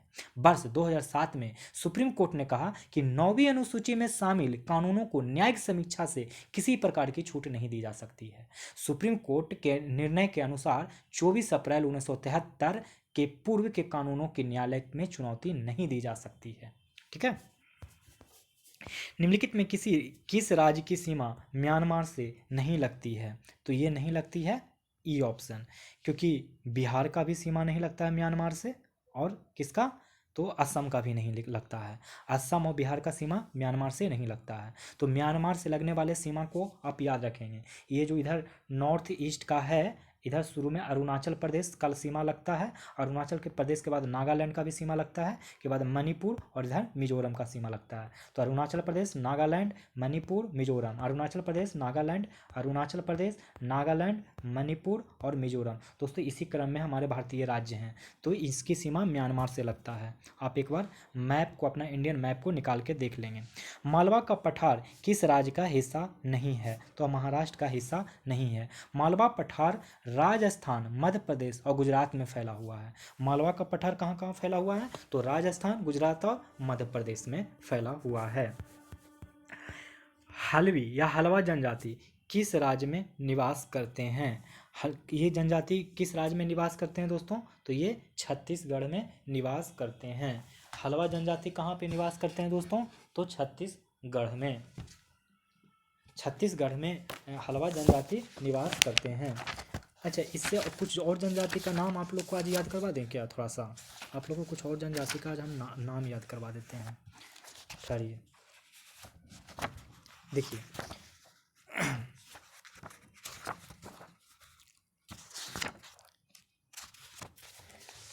देखना है कि आपको मैं क्या बोलता हूँ, छत्तीसगढ़ का याद करवा देता हूँ कुछ जनजाति, असम का याद करवा देता हूँ, और महाराष्ट्र और मध्य प्रदेश का। देखिए, असम में आप याद रखेंगे 5 लोगों का। एक लुसाई, बोजे, राभा, टागिन, करबी। लुसाई, बोजे, राभा, टागिन, करबी। लुसाई, बोजे, सब, राभा, टागिन करवी, लुसाई बोजे राभा टागिन। अब देखिए आप लोग को छत्तीसगढ़ का याद कराता हूँ। छत्तीसगढ़ में दो याद रखिएगा, एक मुरिया, एक कवरहा। कवरहा, कवरहा, मुड़िया कवरहा। एक हलवी या हलवा तो हो ही गया, हलवी या हलवा याद रखिए कि हलवा, मुड़िया कवरा। मुड़िया मतलब भुंजा उंजा वाला होता है ना, मुढ़ी, उससे याद रख लीजिए। हलवा मुड़िया कवरहा, कवरहा, कवरहा। मध्य प्रदेश से देखिए, मध्य प्रदेश में बहुत सारी जनजाति है, याद करिएगा। भील, अगरिया, कोल, कोरकू, कमार, बैगा, गोंड। भील, अगरिया, कोल, कोरकू, कमार, बैगा, गोंड। भील, अगरिया, कोल, कोरकू, कमार, बैगा, गोंड। ठीक है। अब देखिए महाराष्ट्र में दो गो याद रखिए, एक कोली एक बारली। महाराष्ट्र में कोली और बारली। अब देखिए अगला सवाल, भारत का कौन सा राज्य जैविक खाद्य उत्पादों का सर्वाधिक उत्पादन करता है? तो करता है मध्य प्रदेश। भारत का कौन सा राज्य जैविक खाद्य उत्पादों का सर्वाधिक उत्पादन करता है? मध्य प्रदेश। नाम दफा बाघ आरक्षण क्षेत्र है, ये है अरुणाचल प्रदेश में। नाम दफा अरुणाचल प्रदेश में है। नाम दफा बाघ रिजर्व कहाँ है? तो अरुणाचल प्रदेश में है। कालकड ये थी सिक्किम में। टाइगर रिजर्व कहाँ हो गया? अरुणाचल प्रदेश में। टाइगर राज्य, सॉरी एक सेकंड, नामदफा कहाँ है? तो अरुणाचल प्रदेश में है। भारत में टाइगर राज्य के नाम से जाना जाता है, किसे जाना जाता है? तो मध्य प्रदेश को। टाइगर राज्य के नाम से किसे जाना जाता है? तो मध्य प्रदेश को। भारत की सबसे बड़ी कृत्रिम झील है, भारत की जो सबसे बड़ी कृत्रिम झील है वो है ढेवर झील। कहाँ है? क्या है? ढेवर झील। ढेवर झील दोस्तों राजस्थान के उदयपुर में है स्थित खारे जल का झील है। ढेवर झील कहाँ है? तो राजस्थान के उदयपुर में स्थित खारे जल का झील है, जो नमक उत्पादन हेतु प्रसिद्ध है। यह भारत की सबसे बड़ी झील है। 17वीं शताब्दी में उदयपुर के राणा जयसिंह ने इसे निर्मित कराया। एक बार फिर से सुनेंगे ढेबर झील के बारे में। ढेबर झील कहाँ है? तो राजस्थान के उदयपुर में है, और ये सबसे बड़ा खारे जल का झील है और जो नमक उत्पादन हेतु प्रसिद्ध है। ये भारत की सबसे बड़ी झील भी है। 17वीं शताब्दी में उदयपुर के राजा राणा जयसिंह ने इसे निर्मित करवाया था। दोस्तों मैं आप लोगों के कुछ राज्यों के इंपॉर्टेंट झील याद करवा देता हूँ ताकि आप लोग को आसान हो जाए। सबसे पहले मैं आप लोगों को, और वो भी ट्रिक से याद करवा देता हूँ, जो भी आप लोग को जम्मू कश्मीर से याद करवाता हूँ। सबसे पहले देखिए, जितना भी नागिन से रिलेटेड आएगा झील, उस सब बताइएगा जम्मू कश्मीर में। जैसे अनंतनाग, इसमें नाग आया ना, तो अनंतनाग आया तो बताइए जम्मू कश्मीर में। एक और बैरी नाग, बैरी नाग में भी देखिए नाग आ रहा है तो बताइएगा जम्मू कश्मीर में। शेष नाग देखिए इसमें भी नाग आ रहा है, बताइएगा झील में। देखिए नागिन, अब एक नागिन ही नाम है भाई, तो उसका भी नाम वो भी कहाँ का झील है? तो जम्मू कश्मीर में। चार गो मैंने बताया ना, चारों नाग नागिन पे आएगा। अनंतनाग, बैरीनाग, शेषनाग, नागिन, ये चारों कहाँ होगा? जम्मू कश्मीर में। अब नाग नागिन के पास खतरा क्या है हम लोगों को? तो उसके विष से खतरा है। तो बीस नसर झील भी कहाँ होगा? जम्मू कश्मीर में। याद हो गया? पाँच गो, अनंतनाग, बैरीनाग, शेषनाग, नागिन, बीस नसर, ये हो जाएगा जम्मू कश्मीर में। अब सुनिए, एक मानस बल, डल झील, बुलर झील और अंचार झील, चार गो और याद रखिए जो आपको रटना पड़ेगा। मानस बल, डल झील, बुलर झील, अंचार, अंचार मतलब अचार। मानस बल झील, डल झील, बुलर झील, डल बुलर अंचार, डल बुलर जाल। मैंने देखिए मानस बल से समझिए मानव डल होता है, कोई भुल्लर होता है, मैंने भूल जाता है, और अचार। ठीक है, आप इतना याद रखिए। उत्तराखंड से आपको याद करवाता हूँ। उत्तराखंड में देखिए दोस्तों, जितने भी मतलब कि झील के नाम में अंतिम में ताल शब्द जुड़ा रहे ना, तो सब बताइएगा उत्तराखंड। जैसे नैनीताल, सात ताल, राकसताल, मालाताल, देवताल, इस सब में देखिए ताल लगा हुआ है। नौकछुया ताल, खुरपा ताल, सब में देखिए ताला लगा हुआ है ना। एक एक्स्ट्रा रूपकुंड याद रख लीजिएगा कि रूपकुंड कहाँ है? तो उत्तराखंड में है। नैनीताल, सात ताल, राकसताल, मालवा ताल, देवताल झील, नौकछुया झील, खुरपा ताल झील, सब देखिए सब में ताल लगा हुआ है उत्तराखंड। और एक रूपकुंड आपको याद रखना है जो कि उत्तराखंड में है। दोस्तों तीन गो ताल ऐसा है जो कि उत्तराखंड में नहीं है, जो मैं लिख देता हूँ। एक का नाम होगा सूरज ताल झील, सूरज ताल, ये भी उत्तराखंड में नहीं है। एक का नाम है चंद्र ताल, ये भी उत्तराखंड में नहीं है। और एक का नाम है रामगढ़ ताल, ये भी उत्तराखंड में नहीं है। तो है कहाँ? सूरज चांद ताल जो होगा ये होगा हिमाचल प्रदेश में, और रामगढ़ जो होगा वो होगा यूपी में। याद हो गया। देखिए, सूरज ताल झील इसमें भी ताल लगा हुआ है, चंद्र ताल झील इसमें भी ताल लगा हुआ है, ये दोस्तों उत्तराखंड में नहीं है, ये दोनों ही ताल हिमाचल प्रदेश में है। सूरज चांद कहाँ है? हिमाचल प्रदेश में। सूरज चांद हिमालय पर है, ऐसे समझ लीजिए। सूरज चांद ताल कहाँ है? तो हिमालय पे है। और एक रामगढ़ माने राम का गढ़ कहाँ है? राम का गढ़ का ताल कहाँ है? तो उत्तर प्रदेश में। आप ऐसे याद रखेंगे। अब देखिए, आप लोग को हम राजस्थान वाला याद करवा देते हैं, बस एक लास्ट याद करवा देता हूँ। देखिए, संबंध जो भी जुड़ा रहे ना, संबंध क्या, देखिए ना, एक राज संबंध एक है राज संबंध, और एक है जय संबंध। इसको याद करना बहुत ही आसान है। राजस्थान, आप बोलिए ना जी, राजस्थान, राज आ गया और राज जय आ गया, तो इसमें कन्फ्यूजन क्या है? जब राज संबंध झील पूछे तो राजस्थान, जय संबंध झील पूछे तो राजस्थान। तीन वो और याद रखिए राजस्थान से, फतेह सागर, डिडवाना, सांभर। फतेह सागर, डिडवाना, सांभर। फतेह सागर, डिडवाना, सांभर। और इस क्वेश्चन में जो ढेबर पूछा गया है ये भी राजस्थान में। तो राजस्थान में टोटल 6 गो हो गया, राज संबंध झील, जय संबंध झील, और फतेह सागर झील, और डिडवाना झील, सांभर झील। डिडवाना झील और सांभर झील, ठीक है। और एक अभी अभी इस क्वेश्चन में था ढेबर झील, ये भी याद रखिए, ढेबर झील। ढेबर झील क्या हो गया? ढेबर झील। अब हम कुछ अब है तो अभी बहुत सारा झील, लेकिन फिर कभी और वीडियो में।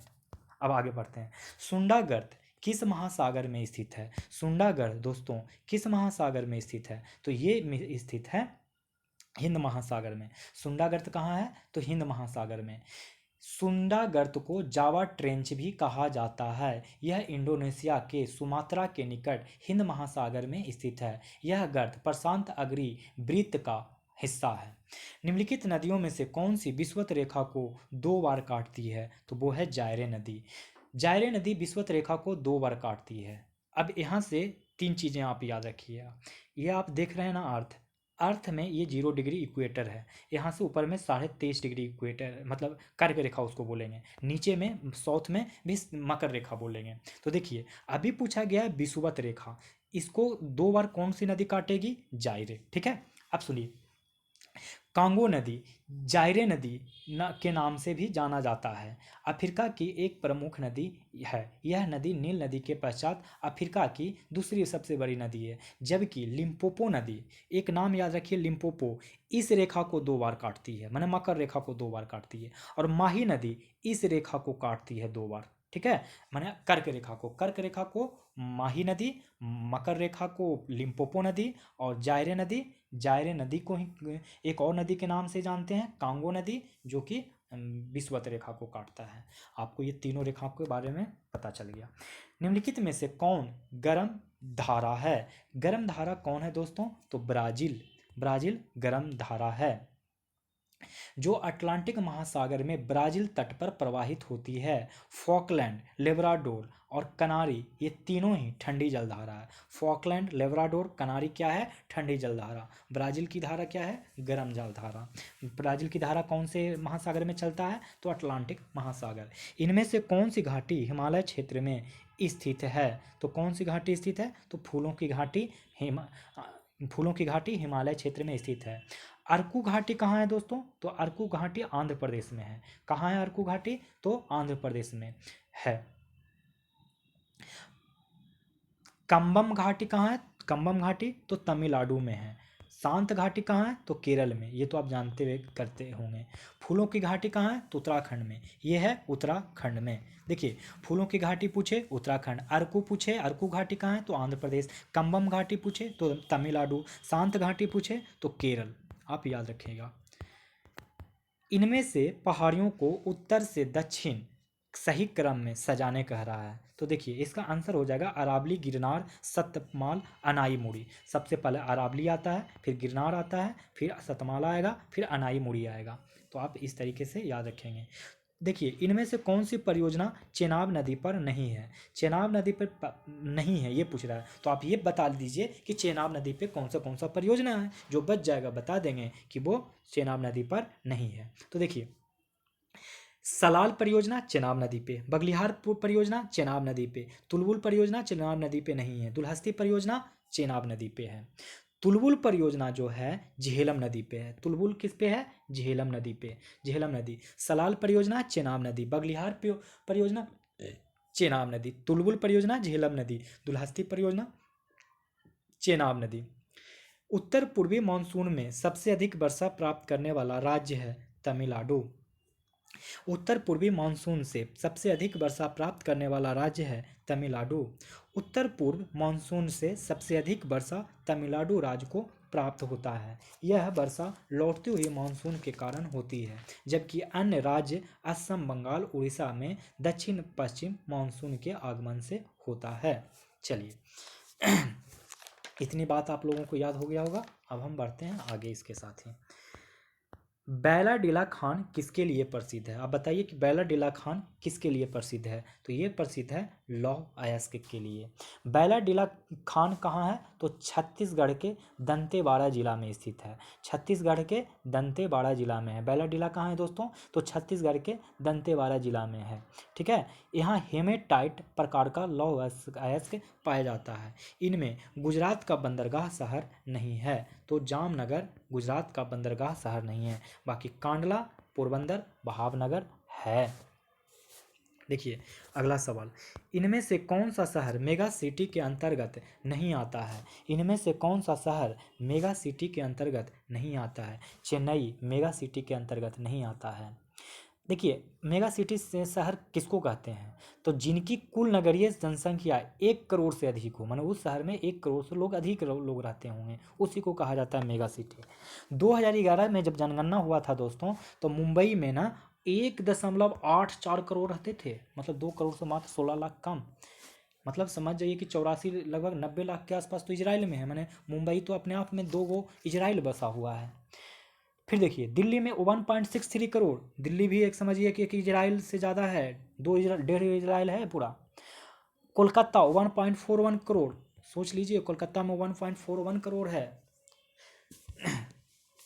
ठीक है। और चेन्नई में दोस्तों केवल 87 लाख ही था, 1 करोड़ तो हुआ नहीं, इसीलिए ये मेगा सिटी में नहीं आएगा। लेकिन अब जब 2021 में जनगणना होगा तो ये दावे के साथ कहा जा सकता है कि चेन्नई एक मेगा सिटी के अंतर्गत आ जाएगा। इनमें से कौन सुषुप्त ज्वालामुखी है? तो फ्यूजियामा सुषुप्त ज्वालामुखी है। जापान का फ्यूजियामा कहाँ है? तो जापान में है। जबकि माउंट एटना, ये जो आप माउंट एटना देख रहे हैं ना, ये कहाँ है? तो इटली में। कोटोपैक्सी कहाँ है? तो इक्वाडोर में। माउंट एटना कहाँ है? इटली में। कोटोपैक्सी कहाँ है? इक्वाडोर। अंडमान निकोबार का बैरन द्वीप सक्रिय ज्वालामुखी है। अंडमान निकोबार का बैरन द्वीप क्या है? कौन सा ज्वालामुखी है? तो सक्रिय, एक्टिव है। वे ज्वालामुखी जो कुछ समय या लंबे समय में से सक्रिय नहीं है लेकिन कभी भी सक्रिय हो सकते हैं, सुषुप्त ज्वालामुखी कहलाता है। जैसे इटली का विसुवियस, जापान का फ्यूजियामा, अंडमान निकोबार का नारकोंडम। इटली का विसुवियस, जापान का फ्यूजियामा, अंडमान निकोबार का नारकोंडम, ये सारे ही ज्वालामुखी सुषुप्त ज्वालामुखी हैं।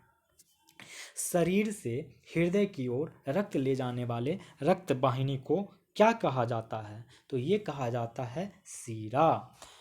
रक्त, शरीर से हृदय की ओर रक्त ले जाने वाले रक्त वाहिनी को क्या कहा जाता है? शिरा। शरीर से हृदय की ओर रक्त माने शरीर हो गया, यहाँ पे हम लोग के पास हृदय होता है, यहाँ तक जो शरीर में रक्त ले जाया जाता है इसको कहेंगे शिरा। जबकि हृदय से शरीर को रक्त, माने अब हृदय से जब शरीर में रक्त जाएगा तो ये रक्त ले जाने वाली रक्त वाहिनी को धमनी कहेंगे। क्या कहेंगे? धमनी। शिरा ये है जो कि हार्ट में आएगा और हार्ट से शरीर में धमनी लेके जाएगा। ठीक है। शिरा में, इसमें अब बताइए शरीर में जितने भी खून होंगे सब तो कार्बन डाइऑक्साइड मिल मिल के गंदा हो गया होगा, यानी शिरा से गंदे खून, अशुद्ध रक्त को दिल में लेके जाएंगे हार्ट में, और हार्ट से ऑक्सीजन भर के लबालब शुद्ध रक्त को हम लोग भेजेंगे धमनी के माध्यम से पूरे शरीर में। ठीक है। आपको याद हो गया होगा। अब हम 75 क्वेश्चन नंबर देखेंगे। एक महिला जिसका रक्त समूह ओ है तथा वह 20 समूह के रक्त वाले पुरुष से शादी करता है तो बच्चे का रक्त समूह क्या हो सकता है? तो इसका आंसर मैं बता देता हूँ पहले, 75 का ई होगा। क्यों? क्योंकि इसमें ओ भी हो सकता है और बी हो सकता है। आप लोग को कभी कभी ये क्वेश्चन मिलता होगा तो आप लोग इसको छोड़ देते होंगे या फिर समझ में नहीं आता होगा और रटते भी होंगे तो भूल जाते होंगे। आज मैं आप लोगों को ये सवाल का जवाब हम पूरी तरीके से कंप्लीट करा देते हैं। आज के बाद से ये सवाल का जवाब आप नहीं भूलेंगे। देखिए, मैं 2 गो टेबल आपको याद करवाने जा रहा हूँ, आप उस दोनों टेबल को अच्छे से याद रखिएगा। देखिए, सबसे पहले सुनिए, सबसे पहले ये आप लोग को सुनना है दोस्तों कि टोटल ब्लड ग्रुप, जो कार्ल लैंडस्टीनर का नाम सुने थे, उन्होंने मानव ब्लड ग्रुप को 4 श्रेणियों में बांटा था। एक श्रेणी को ए रखा, दूसरे श्रेणी को बी रखा, एक को रखा ए बी और एक को रखा ओ। टोटल हमारे पास ना 4 ही ब्लड ग्रुप होते हैं, जिसको आप कहते हैं ना कि आप हम ए पॉजिटिव हैं, बी पॉजिटिव हैं। तो आप पॉजिटिव नेगेटिव हम लोगों के बीपीएससी क्वेश्चन में कम पूछे जाते हैं, जो पूछा जाता है हम वो बता रहे हैं, पहला टेबल बता रहे हैं। तो टोटल कितने ब्लड ग्रुप होता है हम लोगों में, हम लोग के शरीर में? देखिए, हम लोगों के शरीर में चारों के चारों नहीं पाए जा सकते हैं। हम लोग के शरीर में केवल एक ही ब्लड ग्रुप पाया जा सकता है, या तो ए, या तो बी, या तो ए बी, या तो ओ। लोग कभी कभी कहते हैं कि ए पॉजिटिव पाया जाता है, बी पॉजिटिव पाया जाता है, बी नेगेटिव, तो वो आरएच फैक्टर है, पॉजिटिव नेगेटिव, तो वो हम लोग आज डिस्कस नहीं करने वाले हैं, उसकी ज़रूरत भी नहीं है। आपको सिर्फ ब्लड ग्रुप, चाहे बी माइनस भी हो तब भी आप ब्लड ग्रुप बी कहलाएंगे, बी प्लस भी हो तब भी आपका ब्लड ग्रुप बी ही कहलाएगा। ठीक है, अब सुनिए। तो कार्ल लैंडस्टीनर ने कितने ब्लड ग्रुप को बोला था? तो 4 गो। कौन कौन? A B O. ओके, पहले आप सुनिए कि ये ब्लड ग्रुप होगा तो इसके पास जो एंटीजन होगा वो ब्लड ए ही होगा। ब्लड ए ग्रुप का एंटीजन ए ही होगा, ब्लड बी का बी ही होगा, और ए बी का एंटीजन या तो ए हो या तो बी हो। ठीक है, या तो ए हो या बी हो, और इसका ब्लड ओ ग्रुप वाले का कोई भी एंटीजन दोस्तों होगा ही नहीं। आप फिर से एक बार याद कर लीजिए, 4 ब्लड ग्रुप होता है, blood group A, blood group B, blood group A B, blood group O. Blood group A का एंटीजन ब्लड सिर्फ ए होगा, ब्लड ग्रुप ए का एंटीजन ए होगा, ब्लड ग्रुप बी का एंटीजन बी होगा, ब्लड ग्रुप ए बी का antigen A and B होगा, blood group ओ का एंटीजन कुछ भी नहीं होगा। याद हो गया दूसरा कॉलम? तीसरा कॉलम देखिए, अब पूछा जाता है कि एंटीबॉडी बताइए कि ब्लड ग्रुप ए का एंटीबॉडी क्या होगा, तो आप उल्टा कर दीजिएगा, बोलिएगा कि ब्लड ग्रुप ए का एंटीबॉडी बी होगा। बी का कोई पूछे तो बोल दीजिए ए होगा, और ए बी का पूछ दे तो ए बी का कोई होगा ही नहीं, मतलब एंटी ग्रुप, एंटीबॉडी बनेगा ही नहीं ए बी का। लेकिन ओ का ए भी होगा एंटीबॉडी और बी भी होगा, ओ का ए भी होगा और बी भी होगा। तो इसमें से देखिए ढेर सारे क्वेश्चन, ये सारे क्वेश्चन ही हैं। अब फिर से सुनिए, ब्लड ए ग्रुप का एंटीजन ए होगा और उसका एंटीबॉडी बी होगा, ब्लड ग्रुप बी का एंटीजन बी होगा और ब्लड ग्रुप ए होगा, सॉरी सॉरी, एंटीबॉडी ए होगा, ब्लड ग्रुप ए बी का एंटीजन ए या बी दोनों होगा, लेकिन ब्लड ग्रुप होगा, लेकिन एंटीबॉडी बनेगा ही नहीं। ब्लड ग्रुप ओ का एंटीजन कुछ भी नहीं होगा, लेकिन ब्लड एंटीजन माने सॉरी एंटीबॉडी ए और बी दोनों हो सकता है। अब देखिए अगला कॉलम, अगला कॉलम आपको ये याद रखना है कि ब्लड ग्रुप ए है ना, ब्लड ग्रुप ए वाला व्यक्ति किस किस ब्लड ग्रुप वाले को खून दे सकता है। ठीक है, किस किस को खून दे सकता है? तो जो ब्लड ग्रुप ए वाला रहेगा ना, तो वो जिस किसी व्यक्ति के पास ए और ए बी दोनों हो, मतलब ए और ए बी जिसके पास हो, उसको ब्लड ए ग्रुप वाला व्यक्ति खून दे सकता है। जिसके पास ब्लड ग्रुप ए हो, मान के चलिए आपके मेरे पास ब्लड ग्रुप ए है और आपके पास ब्लड ग्रुप ए है, तो मैं आपको खून डोनेट कर सकता हूँ। अगर आपके पिताजी के पास ब्लड ग्रुप ए बी है तो उनको भी मैं खून दे सकता हूँ। लेकिन किसी भी इंसान का अगर ब्लड ग्रुप मान के चलिए आपके माता श्री का ब्लड ग्रुप है बी, तो मैं उनको खून नहीं दे सकता हूँ। शायद क्लियर हो गए होंगे। और ठीक इसी प्रकार से जिनका ब्लड ग्रुप बी है, जैसे मेरा ब्लड ग्रुप आप मान के चलिए बी है, तो मैं किस किस को खून दे सकता हूँ? मैं उन लोगों को खून दूंगा जिनका ब्लड ग्रुप बी हो या तो उनका ए बी हो, बी हो या ए बी हो, इन लोगों को दे सकता हूँ। देखिए अब बोल रहा है कि मान के चलिए अब मेरा ब्लड ग्रुप ए बी हो गया है, तो मैं किस किस को दे सकता हूँ ब्लड ग्रुप? तो मैं अपना ब्लड केवल ए बी वालों को दूंगा। अगर मान के चलिए मेरा ब्लड ग्रुप ओ है, तो मैं किस किस को दूंगा? तो भाई मैं सारे ब्लड ग्रुप को दूंगा, मैंने ओ को भी दूंगा, ए को भी दूंगा, बी को भी दूंगा, ए बी को भी दूंगा, और खुद ओ मेरा ब्लड ग्रुप है तो मैं तो ओ वालों को दूंगा ही। आपने ये याद कर लिया? याद कर लिया? तो बोलिए आगे, आगे बढ़ता हूँ। एक और याद कर लीजिए, अगर मान के चलिए कि मेरा ब्लड ग्रुप ए है और मुझे ब्लड की आवश्यकता है, तो मैं किस किस से लूँगा। कॉलम बहुत ज़्यादा लंबा हो गया है, पर एक कॉलम और बनेगा यहाँ पे, आप उस चीज़ को नोट कर लीजिएगा। अगर मेरा ब्लड ग्रुप ए है, अगर मुझे खून की आवश्यकता है, तो मैं किससे लूँगा, तो मैं उससे लूँगा जिसके पास ब्लड ग्रुप ओ है, और या तो कोई दूसरा व्यक्ति जिसके पास ब्लड ग्रुप ए है। अगर किसी के पास ओ है या किसी के पास ए ब्लड ग्रुप है, तो मैं जाके उससे खून ले लूँगा। आप समझ गए पहला, क्लियर। अब मैं बी वाला बताता हूँ और लिख लीजिएगा नोट करके। अगर मान के चलिए कि मेरा ब्लड ग्रुप बी है और वो मुझे खून की आवश्यकता है, तो मैं किससे लूँगा, तो मैं उस व्यक्ति से लूँगा कि जिस व्यक्ति को या तो उसको ब्लड ग्रुप ओ हो, उससे भी ले सकता हूँ, अगर उसको बी हो तब भी मैं ले सकता हूँ। अगर ब्लड ग्रुप मान के चलिए मेरा ए बी है, तो मैं किस किस से खून लूँगा, तो मैं लूँगा ब्लड ग्रुप जिसका ओ हो या तो ए हो, मैंने किसी से भी मैं ले लूँगा। अगर मेरा ब्लड ग्रुप ए बी है, अगर मेरा ब्लड ग्रुप ए बी है, तो मैं किसी भी व्यक्ति से अपना खून चढ़ा लूँगा, इसकी बचने की पॉसिबिलिटी ज़्यादा है। लेकिन अगर मान के चलिए मेरा ब्लड ग्रुप ओ है, तो मैं किससे लूँगा खून, तो मैं केवल और केवल ब्लड ग्रुप ओ वाले से ही, मैं अपने ही जैसे व्यक्ति से लूँगा। ये तो हो गया दोस्तों एक चार्ट जो आपको याद करना है ब्लड ग्रुप से रिलेटेड।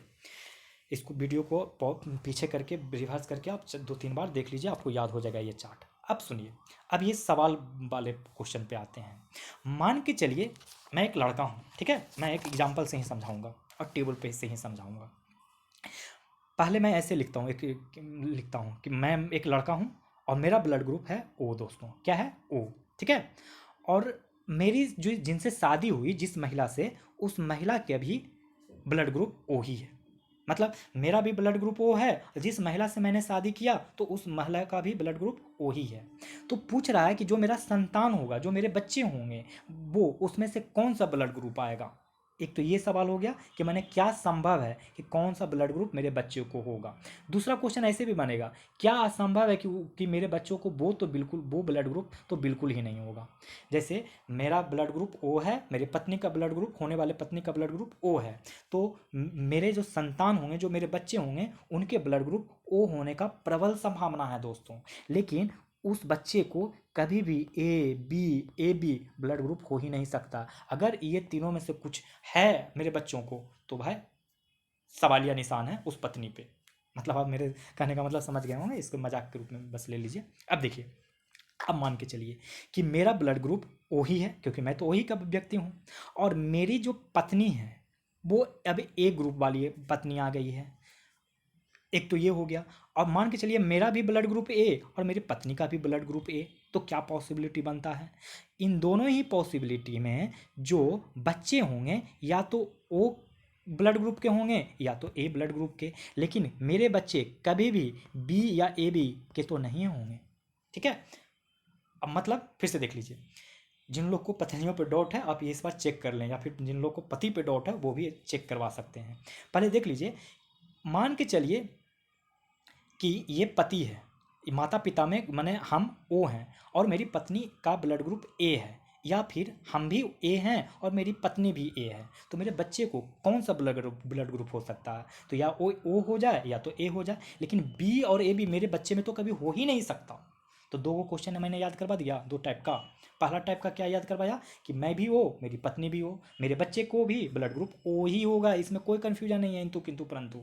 लेकिन मेरे बच्चे को कभी ये तीनों हो ही नहीं सकता। अगर ये तीनों है तो सवाल पूछ सकता हूँ कि क्यों भाई क्यों है। अगर मैं ओ हूँ और मेरी पत्नी ए है, और या फिर मैं ए हूँ और मेरी पत्नी भी ए है, तो मेरे बच्चे को ओ होगा या तो ए होगा, लेकिन ये दोनों कभी नहीं होगा। ये तो हो गया दो क्वेश्चन। अभी और बताता हूँ, इसमें मेरा पेज भर गया है, अब बताता हूँ।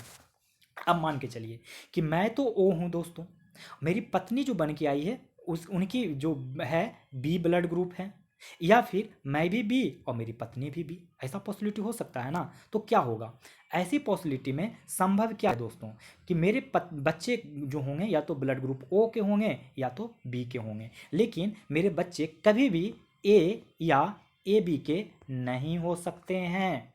क्लियर है। देखिए, मैं मान के चलता हूँ कि मेरा ब्लड ग्रुप ओ है या तो बी है, और मेरे पत्नी का ब्लड ग्रुप बी है, ठीक है। मैं ओ हूँ या बी हूँ, मेरे पत्नी का बी है या सिर्फ बी ही है, तो मेरे बच्चे का जो ब्लड ग्रुप होगा आइदर ओ और आइदर बी, लेकिन कभी भी मेरे बच्चे को ब्लड ग्रुप ए या ए बी हो ही नहीं सकता है। तो ये दोनों टाइप का क्वेश्चन पूछा जाता है, आप चेक कर लीजिएगा। अब देखिए एक क्वेश्चन और मान के चलते हैं आप लोगों से कि हम ए हैं, माने मतलब मेरा ब्लड ग्रुप ए है और मेरी पत्नी का जो ब्लड ग्रुप है ना वो बी है। किसका? पत्नी का बी ग्रुप है। तो बताइए मेरे बच्चों का क्या होगा? मेरे बच्चे के भाई साहब ए भी हो सकता, बी भी हो सकता, ए भी हो सकता और ओ भी हो सकता, माने चारों का चारों ब्लड ग्रुप हो सकता है मेरे बच्चों को। ये वाला जो लड़का लड़की होंगे वो नहीं पकड़ाएंगे कि किस माने कोई भी, क्योंकि उसके बच्चे का जो ब्लड ग्रुप होगा कुछ भी हो सकता है। माने अगर मैं ए हूँ मेरी पत्नी बी है, या मैं बी हूँ मेरी पत्नी ए है, माने कोई भी पार्टनर का कोई भी इंटरचेंज होता है तो बच्चे ए बी वो सब हो सकते हैं। इसकी तो कोई संभावना ही नहीं व्यक्त हो, जब हो ही गया तो कुछ नहीं। ये हो गया। अभी और है, देखिए मान के चलिए अब मैं ओ हूँ और मेरी पत्नी का शादी जिससे हुआ है मेरी पत्नी मतलब मेरी पत्नी वाइफ जो बनेगी तो उनका मान के चलिए ब्लड ग्रुप ए बी है। अगर ऐसा पॉसिबिलिटी होता है तो क्या होगा दोस्तों, मेरे बच्चे का जो बन सकता है क्या बन सकता है, तो या तो मेरे बच्चे ए ब्लड ग्रुप के बने या तो बी ब्लड ग्रुप के बने, लेकिन मेरा बच्चा कभी भी ओ ब्लड ग्रुप या ए बी ब्लड ग्रुप का नहीं बनेगा दोस्तों।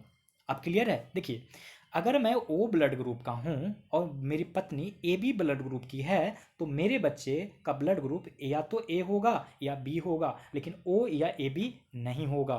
ठीक है, ये सब क्वेश्चन पूछे जाते हैं, आप ज़रा अच्छे से देख लीजिएगा।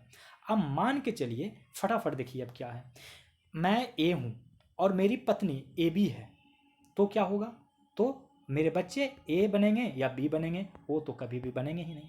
अगर मान के चलिए मैं बी हूँ और मेरी पत्नी ए बी की है तो क्या बनेगा, ए बी ही मेरा बच्चा बनेगा। ये एक बहुत इंपॉर्टेंट है और कन्फ्यूजिंग भी है कि मैं बी हूँ मेरा पत्नी ए बी है तो जो बनेगा वो ए बी बनेगा। अब देखिए मैं भी ए बी मेरा पत्नी भी ए बी तो क्या होगा, तब भी ए बन सकता है, बी बन सकता है और ए बी बन सकता है।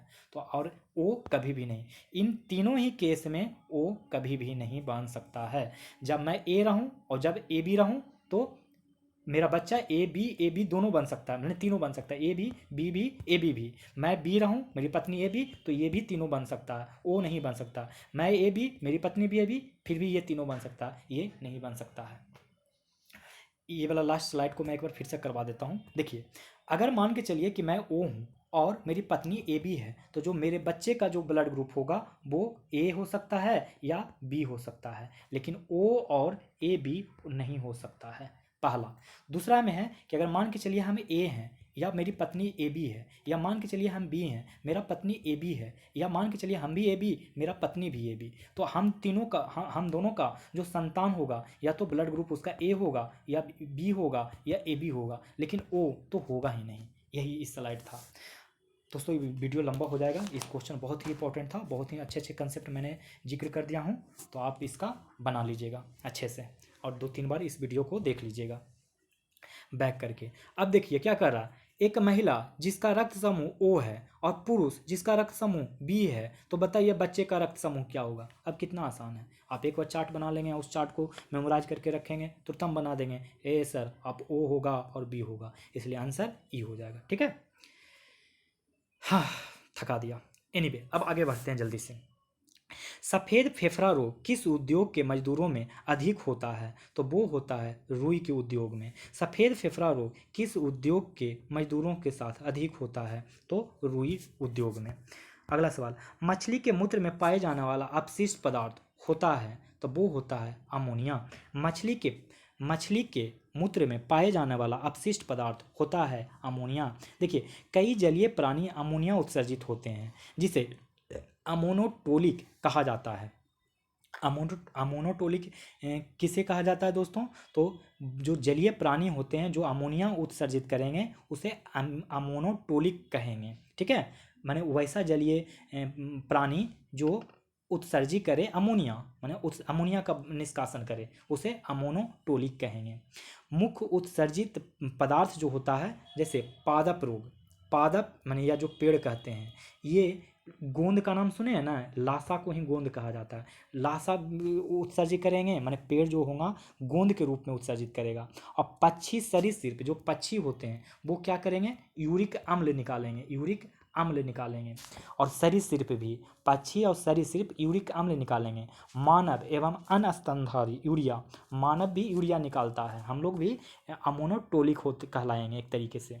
देखिए हम लोग सुसु करने जाते हैं ना, तो उसमें यूरिया ही होता है। ठीक है, आगे बढ़ते हैं। निम्नलिखित में से कौन मानव गुर्दे का समान कार्य नहीं है, तो वो रक्त में शर्करा की मात्रा का नियंत्रण करना इसका काम नहीं है। निम्नलिखित में कौन मानव गुर्दे का समान कार्य नहीं है, तो रक्त में शर्करा की मात्रा का नियंत्रण। अग्नाशय इंसुलिन नामक हार्मोन उत्पन्न करता है। अग्नाशय क्या करता है दोस्तों, तो इंसुलिन नामक हार्मोन उत्पन्न करता है जो रक्त के शर्करा की मात्रा को नियंत्रित करने में मदद करता है। अब देखिए, यूरिया को छानकर बाहर करना ये भी गुर्दे का काम है। हार्मोन का स्रावन करना ये भी गुर्दे का काम है। रक्त में जल का नियंत्रण की मात्रा का नियंत्रण करना भी गुर्दे का काम है। अगला सवाल, ब्रिक रोग यानी किडनी का रोग किस प्रदूषण के कारण मानवों में होता है, तो कैडमियम के कारण दोस्तों, कैडमियम के कारण ब्रिक रोग होता है। ठीक है, कोबाल्ट 60 का प्रयोग कैंसर के उपचार में किया जाता है। कोबाल्ट 60 का प्रयोग कैंसर के उपचार में किया जाता है। देखिए, न्यूनतम संभव ताप कितना होता है, तो वो होता है -273 डिग्री सेल्सियस। न्यूनतम संभव ताप कितना हो सकता है, तो -273 डिग्री सेल्सियस। अंतरिक्ष यात्री में सीधा खड़ा नहीं रह सकता, इसका क्या कारण है, तो इसका कारण है गुरुत्वाकर्षण अनुपस्थित है। अंतरिक्ष में यात्री स्पेस में सीधा खड़ा नहीं रह सकता है, इसका मुख्य कारण है गुरुत्वाकर्षण अनुपस्थित है। जब लाल, हरा एवं नीला प्रकाश पुंज किसी एक बिंदु पर पड़े तब संयुक्त प्रकाश दिखेगा, काला दिखेगा। जब लाल, हरा एवं नीला प्रकाश पुंज किसी एक बिंदु पर पड़े तब संयुक्त प्रकाश हमें कैसा दिखेगा, काला। अब सुनिए, लाल, हरा और नीला प्रकाश के प्राथमिक रंग हैं, कौन से, तो रेड, ग्रीन और ब्लू। BGR याद रखिए या GBR याद रखिए, GBR। GBR मतलब GB रोड, आप दिल्ली के GB रोड के बारे में जानते हैं, बहुत सारे लड़के लोग को पता होगा कि ये GB रोड क्या है, तो बस आप GBR याद रखें लड़के लोग, GB रोड। हाँ देखिए, आप GB रोड करके याद रखेंगे। GB का मतलब हो गया ग्रीन, ब्लू और रेड, ग्रीन, ब्लू, रेड के प्राथमिक रंग कहलाते हैं। GBR को क्या कहलाएंगे, प्राइमरी कलर कहलाएगा। GBR को मतलब GBR बोले तो green, blue, red, green, blue, red को क्या कहेंगे, प्राथमिक कलर कहेंगे। इन्हीं से मिलकर द्वितीयक रंग का निर्माण होता है। अब इसी में से कोई 2-3 कलर निकाल लीजिए, 2 कलर, तो आपको सेकेंडरी कलर का निर्माण हो जाएगा। जैसे लाल और हरा को मिला दें, रेड और ग्रीन को मिला दें, तो कौन सा कलर मिल जाएगा दोस्तों, तो मिल जाएगा आपको पीला, येलो मिल जाएगा। अगर आप ऐसे याद रखें, इसको थोड़ा सा और देखता हूँ, टेक्निकली से समझाने का प्रयास करता हूँ। GBR मैंने बोला ना दोस्तों, तो ये हो गया G, ये हो गया B और ये हो गया R। अब देखिए कैसे कैसे बनेगा। देखिए, लाल एवं हरा, लाल कौन है, ये, हरा कौन है, ये। अगर इन दोनों को मिलाते हैं तो मैं मिलाने के बाद मैं यहाँ पे लिखूँगा, माने इन दोनों के बीच में लिखूँगा। तो अगर आप लाल और हरा को मिलाते हैं तो रंग जो बन के निकलेगा, येलो। अगर लाल और नीला को मिलाते हैं, लाल और नीला को, देखिए ब्लू और रेड, अगर इसको मिलाते हैं तो मिलाने के बाद जो कलर बनेगा, लाल नीला के बाद मैंजेटा बनेगा। क्या बनेगा, मैंजेटा बनेगा। नीला और हरा का मिश्रण करते हैं, नीला और हरा का मिश्रण, तो सियान बनेगा। क्या बनेगा, सियान बनेगा, सियान बनेगा। और सभी रंग से सफ़ेद मिलकर सफ़ेद बनते हैं, सभी रंग को मिला देंगे तो वाइट बन जाएगा। ठीक है, ठीक है, वाइट। अब देखिए कितना अच्छा ट्रिक हो गया। हमें GBR करके याद रख लेंगे, GBR, GBR, GBR। GBR का मतलब green, blue, red, green, blue, red, 3 को याद हो गया। ये सब प्राइमरी कलर हैं, जो वर्टिसेस पे हैं, माने शीर्ष पे हैं, इसको बोलेंगे प्राइमरी कलर। और जो बीचों बीच में है, ये सब माने साइड्स पे मैंने जो अंकित किया है, ये द्वितीय कलर हैं। अभी द्वितीय कलर कैसे हैं, इस ग्रीन इस रेड को मिला के येलो बनेगा, इस ब्लू इस रेड को मिला के मैंजेटा बनेगा, इस ब्लू इस ग्रीन को मिला के सियान बनेगा, और सब कलर को मिला दीजिए तो वाइट बनेगा। इस ग्रीन इस ब्लू को मिला दीजिए, सियान बनेगा। इस ग्रीन इस रेड को मिला दीजिए, येलो बनेगा। इस ब्लू इस रेड को मिला दीजिए, मैंजेटा बनेगा। सब कलर को मिला दीजिए, वाइट कलर मिलेगा।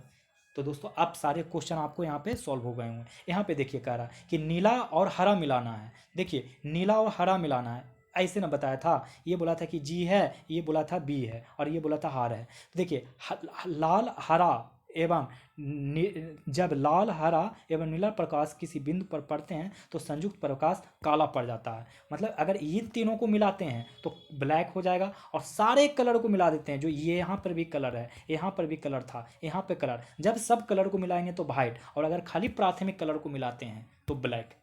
माने वाइट का बनेगा तो प्राइमरी प्लस सेकेंडरी कलर को मिला के वाइट, और ब्लैक का बनेगा ओनली फॉर प्राइमरी कलर। तो शायद अब सब क्वेश्चन आप लोग को याद करवा दिया हूँ इससे रिलेटेड। अब कोई भी क्वेश्चन बने पूछे तो आप वो ट्रायंगल वाला कंसेप्ट याद रखेंगे, एकदम से आपका सारा सवाल सोल्व हो जाएगा। 83 नंबर, इनमें क्या होगा यदि साधारण नमक पानी मिलाया जाए? तो हो जाएगा दोस्तों, क्वथनांक बढ़ेगा एवं गलनांक घटेगा। देखिए इनमें क्या होगा यदि साधारण नमक पानी में मिलाया जाएगा, तो क्वथनांक बढ़ेगा और गलनांक घटेगा। आप इसका एक्सप्लेनेशन एक बार देख लीजिए ताकि याद रहे हमेशा के लिए। यदि आप जल में साधारण नमक को मिश्रित किया जाता है तो क्वथनांक बढ़ेगा। किसी द्रव का क्वथनांक वह ताप है जिस पे द्रव के भीतर वाष्प दाब द्रव की सतह पर आरोपित दाब के बराबर होता है। नमक मिलाने से वाष्प दाब बढ़ता है, नमक मिलाने से वाष्प दाब बढ़ता है। वायु दाब के बढ़ने पर क्वथनांक हेतु उच्च ताप की आवश्यकता होगी। दीर्घ रेडियो तरंग पृथ्वी के वायुमंडल के किस सतह से परावर्तित होता है? तो वो होता है आयन मंडल। दीर्घ रेडियो तरंग पृथ्वी के वायुमंडल के किस सतह से परावर्तित होता है? तो वो है आयन मंडल। अब देखिए एक सवाल आ गया कि 100 वाट का इलेक्ट्रिक बल्ब 10 घंटा जलता है, इसके द्वारा कितना इलेक्ट्रिसिटी बिल आएगा यदि उपभोग दर 6 रुपया प्रति यूनिट हो? तो कितना आएगा दोस्तों? देखिए आप इस 6 रुपया है ना, इसको साइड कर लीजिए, बाकी जितना वैल्यू दिया हुआ है ना उसको आप मतलब गुना कर दीजिए, चुपचाप कर दिए। अब बताइए कितना आ गया? 1000। और क्या करिए, इतना गुना करने के बाद 1000 से भागा दे दीजिए। इस रुपया वाला जो भी पैसा वाला होगा उसको छोड़ देना है, क्योंकि हर क्वेश्चन में पैसा वाला नहीं देता। ये इस क्वेश्चन में, क्योंकि मैं श्योर सक्सेस कोचिंग वाले जब मैराथन टेस्ट इसका करा रहा था प्रैक्टिस, तो वहाँ भी इलेक्ट्रिसिटीज़ का क्वेश्चन न्यूमेरिकल था। वहाँ पे भी मैंने ये बताया कि जितना भी वैल्यू दिया रहेगा सबको मल्टीप्लाई कर देंगे और अपने मन से 1000 से भागा दे देंगे। कोई फार्मूला मत रटिए दोस्तों, क्योंकि फार्मूला रटिएगा आप कन्फ्यूज कर जाइएगा। जब भी ये यूनिट से रिलेटेड क्वेश्चन दे इलेक्ट्रिसिटी में कि यूनिट कितना पैसा खर्च हुआ, तो पैसा वाला बात को आप छोड़ देना है, पैसा वाला को आपको नहीं लिखना है। क्या करना है? पैसा वाला को आपको नहीं लिखना है, ठीक ना? पैसा वाला आप नहीं लिखेंगे।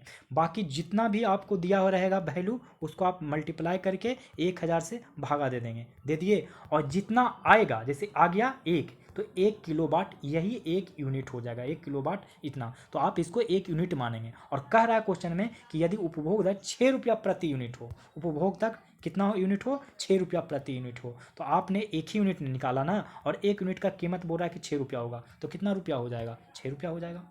समझ में आया कि नहीं? एक बार फिर से देख लीजिए। मैंने कहा रुपया वाला को छोड़ को बाकी जितना वैल्यू है उसको आप मल्टीप्लाई करके 1000 से भागा देंगे, कट के आ गया 1। और इसको आप बोलने के लिए मैं बोला था कि आप बोलिएगा 1 यूनिट। और बता रहा है क्वेश्चन में कि 1 यूनिट का कीमत 6 रुपया है, तो बताइए कितना रुपया खर्च होगा? तो 1 यूनिट तो हम निकालवे किए हैं, और एक ही यूनिट का कीमत बोला है 6 रुपया, तो आंसर तो 6 रुपया होगा। अगर 2 यूनिट निकलता तो 12 रुपया होता। बस यही याद करना है आप लोग को। ट्रांसफॉर्मर परिवर्तन करने की युक्ति क्या है? ट्रांसफॉर्मर परिवर्तन करने की एक युक्ति है, क्या है? तो इसका आंसर हो जाएगा एसी को डीसी में। ट्रांसफॉर्मर उच्च से निम्न या निम्न से उच्च प्रत्यावर्ती धारा एसी में परिवर्तित करने की युक्ति है, जिसका प्रयोग वोल्टेज या धारा के संदर्भ में किया जाता है। यह दिष्ट धारा डीसी के प्रयोग नहीं हो सकता। इनमें सबसे तीव्र मेमोरी है तो रोम का सबसे तीव्र मेमोरी है, रोम का सबसे तीव्र मेमोरी है। देखिए कैचे मेमोरी जो है सीपीयू मेमोरी, कैचे मेमोरी को सीपीयू मेमोरी भी कहते हैं। कौन सा मेमोरी? सीपीयू मेमोरी भी कहते हैं। कैचे मेमोरी का असेस टाइम बहुत ही कम होता है। कौन सा मिलान सही नहीं है? तो कौन सा मिलान सही नहीं है? तो आंसर ई। क्यों? क्योंकि देखिए सोलर सेल जो है ऊष्मा को विद्युत ऊर्जा में परिवर्तित कर देता है। सोलर सेल क्या करता है? उष्मा, सोलर सेल क्या करता है, उष्मा से विद्युत, ये बोला है, तो सोलर सेल उष्मा से विद्युत हो कर दिया। लाउड स्पीकर जो करता है विद्युत को ध्वनि में परिवर्तित करता है, लाउड स्पीकर विद्युत से ध्वनि में परिवर्तित कर देता है। परमाणु रिएक्टर तीव्र उष्मा निकलती है, परमाणु रिएक्टर से तीव्र उष्मा निकलती है, परमाणु रिएक्टर से तीव्र उष्मा निकलती है, ठीक है। एवं ईंधन जलने से रासायनिक ऊर्जा, ईंधन के जलने से रासायनिक ऊर्जा एवं प्रकाश दोनों ही निकलता है। तो इसमें सारे ऑप्शन सही हैं, इसलिए कुछ भी गलत नहीं है। बार्क क्या है, Bhabha atomic research centre, Bhabha atomic research centre B. देखिए, इसका कोई पूछे कि कब स्थापना हुआ था भाभा एटॉमिक रिसर्च सेंटर का, तो बताइएगा 6 जनवरी 1954 को। कब इसका स्थापना हुआ था, 6 जनवरी 1949 को। परमाणु ऊर्जा संस्थान के नाम से मुंबई में प्रारंभ हुआ था। इसको शुरू में परमाणु माने एटॉमिक एनर्जी डिपार्टमेंट रखा गया, एटॉमिक माने परमाणु ऊर्जा संस्थान के नाम से रखा गया। फिर 12 जनवरी को, 6 जनवरी हुआ, 12 जनवरी 1967 को इसका नाम भाभा एटॉमिक रिसर्च सेंटर रखा गया। शुरू में क्या रखा गया था, परमाणु ऊर्जा संस्थान, 6 जनवरी 1954 को। फिर 12 जनवरी 1967 को क्या रख दिया गया, वार्क। देखिए, तत्वों एवं यौगिकों के अणुओं में किसके द्वारा दर्शाया जाता है, तो ये रासायनिक सूत्र द्वारा दर्शाया जाता है। तत्वों एवं यौगिकों को किस रूप में, अणुओं को किसके द्वारा दर्शाया जाता है, तो रासायनिक सूत्र द्वारा। जल के बीकर में बर्फ पिघलता है तो बीकर का जल स्तर क्या रहता है, तो वही रहेगा, 91 का सी वही रहेगा। जल स्तर में कोई भी परिवर्तन नहीं होगा। जो बर्फ तैर रहा है पिघलने पर घनत्व बढ़ जाएगा अतः आयतन कम हो जाएगा, अतः बीकर में जल का तल संतुलित रहेगा। शक्कर के घोल का तापमान बढ़ाने से शक्कर की विलेयता क्या होगी, तो बढ़ जाएगी। शक्कर के घोल का तापमान बढ़ाने से शक्कर की विलेयता बढ़ती है। रक्त कैंसर यानी कि ल्यूकेमिया के रोकथाम का में उपयोग किए जाने वाली रेडियो समस्थानिक क्या है, तो वो है फास्फोरस 32। रक्त कैंसर जिसको ल्यूकेमिया कहते हैं, इसकी रोकथाम में उपयोग किए जाने वाले रेडियो समस्थानिक क्या है, तो फास्फोरस 32। रेडियो सक्रिय फास्फोरस को P32 के रूप में जाना जाता है। इसका प्रयोग असामान्य कोशिका बहुप्रजनन एवं ल्यूकीमिया के उपचार हेतु किया जाता है।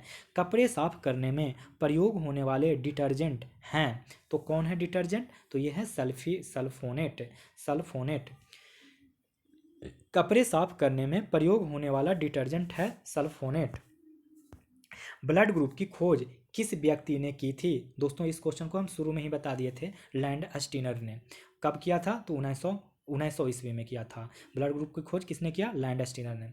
ऑक्सीजन संचरण का मानव शरीर में सही क्रम क्या है, तो फेफड़ा रक्त उत्तक, फेफड़ा से रक्त उत्तक। ऑक्सीजन संचरण का मानव शरीर में सही क्रम क्या है, तो फेफड़ा रक्त उत्तक। मानव शरीर में ऑक्सीजन का संचरण के मूल 3 प्रक्रम हैं। हवा से लिया गया ऑक्सीजन फेफड़े तक पहुंचाना, फिर रक्त तथा ऑक्सीजन का संचरण एवं अंत में ऊतकों द्वारा सभी अंगों तक पहुंचाना। चलिए, निम्न योग को सही मिलान करना है। अब देखिए, इसके लिए मैं आप लोगों को आपको इसमें भी जल्दी जल्दी कुछ बताऊंगा जो आप हमेशा याद रखने का प्रयास करेंगे इस क्वेश्चन के लिए भी। चलिए, तो मैं अब शुरू करता हूँ इस क्वेश्चन को बताने के लिए। आप लोग रेडी हैं ना, हाँ। देखिए, कह रहा है निम्न युग में कौन सुमेलित है, तो अब ये सुमेलित क्या है आप ये बता दीजिएगा, मैं पूरा कंप्लीट बता देता हूँ इसमें। देखिए, विटामिन ए और vitamin B, vitamin C, vitamin D, ठीक है, विटामिन डी और विटामिन ई और विटामिन के, ए सी डी ई के, ये तो दोस्तों एक है, लेकिन विटामिन बी का ना एक परिवार है, तो हम इससे बाद में देखेंगे। हम विटामिन ए को पहले देख लेते हैं। इसको दोस्तों बोलेंगे रेटिनॉल, बोलिए रेटिनॉल, बोलिए रेटिनॉल। बी को छोड़ दीजिए दोस्तों, बी को हम बाद में देखेंगे। विटामिन ए को बोलिए रेटिनॉल, सी को बोलिए, क्या बोलना है सी को, सी को बोलना है एस्कॉर्बिक एसिड, एस्कॉर्बिक एसिड। और विटामिन डी को बोलना है कैल्सीफेरॉल, विटामिन ई को बोलना है टोकोफेरॉल और विटामिन के को बोलना है क्यूबिनोन, क्यूबिनोन, क्यूबिनोन, क्यूबिनोन, क्यूबिनोन, क्यूबी, इसको क्यूब पढ़ लीजिए, क्यूबिनोन। देखिए, विटामिन ए को रेटिनॉल बोलेंगे, विटामिन सी को क्या बोलेंगे, एस्कॉर्बिक एसिड, और विटामिन डी को कैल्सीफेरॉल, विटामिन ई को टोकोफेरॉल और विटामिन क्यू को क्यूबिनोन। विटामिन के को क्या बोलेंगे? क्यूबिनोन। अब देखिए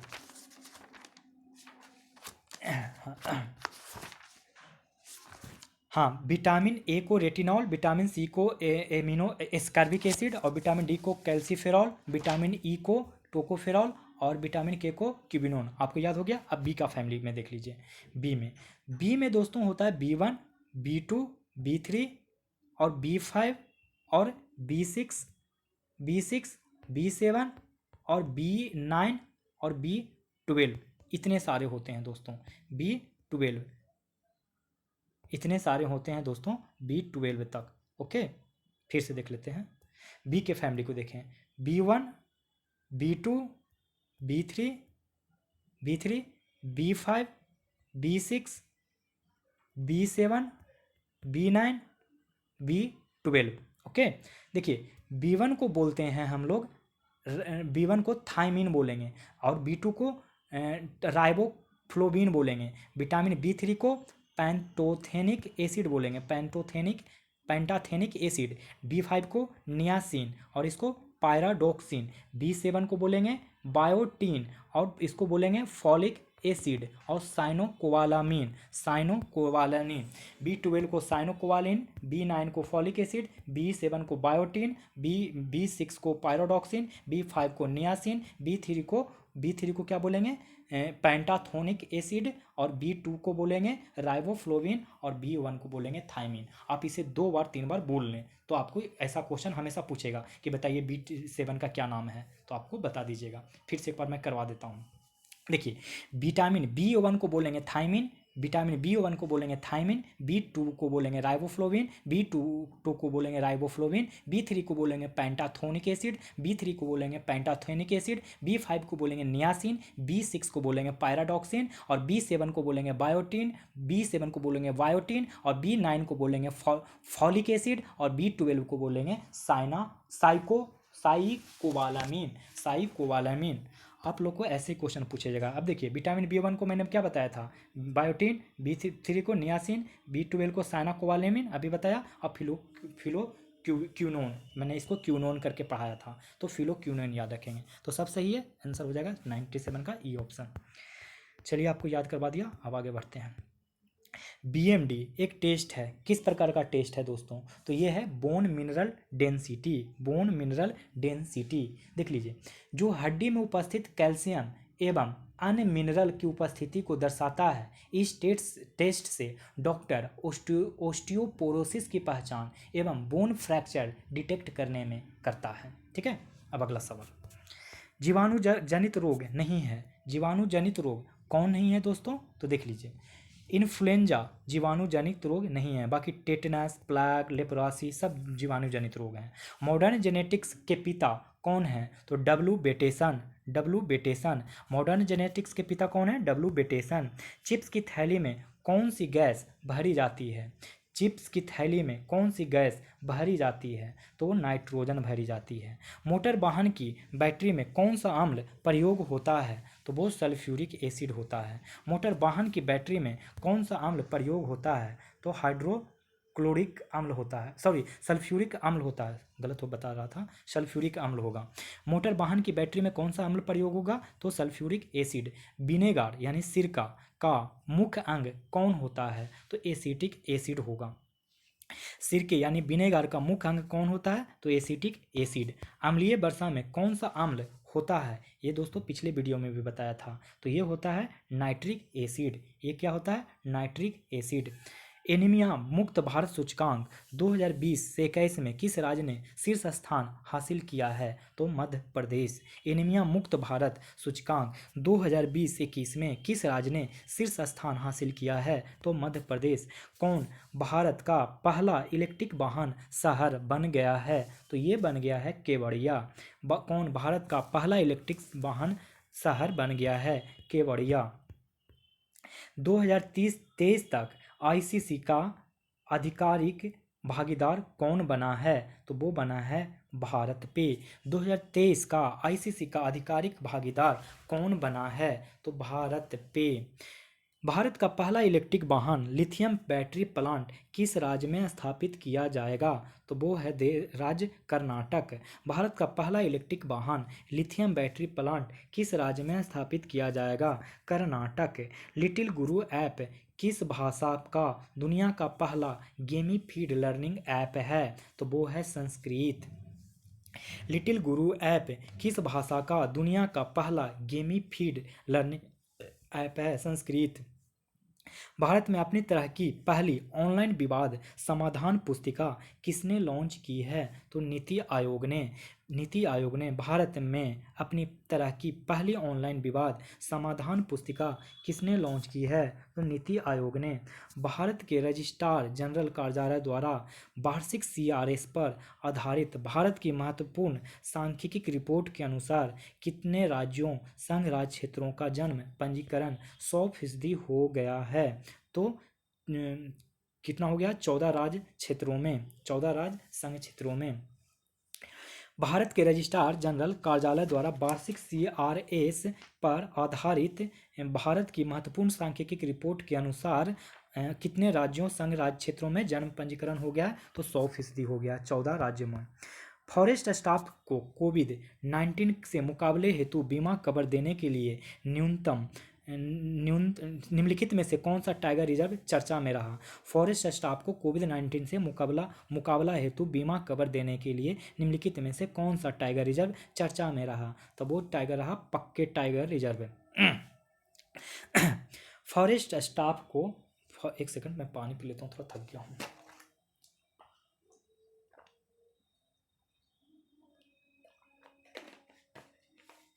देखिए, फॉरेस्ट स्टाफ को कोविड-19 से मुकाबला हेतु बीमा कवर देने के लिए निम्नलिखित में से कौन सा टाइगर रिजर्व चर्चा में रहा? तो पक्के टाइगर रिजर्व। संघाई सहयोग संगठन का 21वीं बैठक किस देश में संपन्न हुआ? तो वो संपन्न हुआ तजाकिस्तान। संघाई सहयोग संगठन की 21वीं बैठक किस देश में संपन्न हुआ? तो तजाकिस्तान। त्रिपुरा और किस राज्य ने नल के पानी का कनेक्शन प्रदान करने के लिए वार्षिक कार्य योजना प्रस्तुत किया? तो सिक्किम। त्रिपुरा और किस राज्य ने नल के पानी का कनेक्शन प्रदान करने के लिए वार्षिक कार्य योजना प्रस्तुत की? सिक्किम। किस देश ने नूरा अल मतरौसी ने अपनी पहली महिला अंतरिक्ष यात्री के रूप में नामित किया? तो यूएई ने। किस देश ने नूरा अल मतरौसी को अपनी पहली महिला अंतरिक्ष यात्री के रूप में नामित किया है? तो यूएई। सतीश कौल का निधन हो गया, वह किस पेशे से जुड़े थे? तो वो अभिनेता से जुड़े थे। सतीश कौल का निधन हो गया, वह किस पेशे से जुड़े थे? अभिनेता से। भारत के विशेष आर्थिक क्षेत्र में किस देश ने बिना अनुमति नेविगेशन ऑपरेशन का नौवहन सुरक्षा नीति का उल्लंघन किया? तो यूएसए। भारत के विशेष आर्थिक क्षेत्र में किस देश ने बिना अनुमति नेविगेशन ऑपरेशन कर नौवहन सुरक्षा नीति का उल्लंघन किया? यूएसए। भारत ने किस देश के साथ एयर बबल एग्रीमेंट पर हस्ताक्षर किया है? श्रीलंका।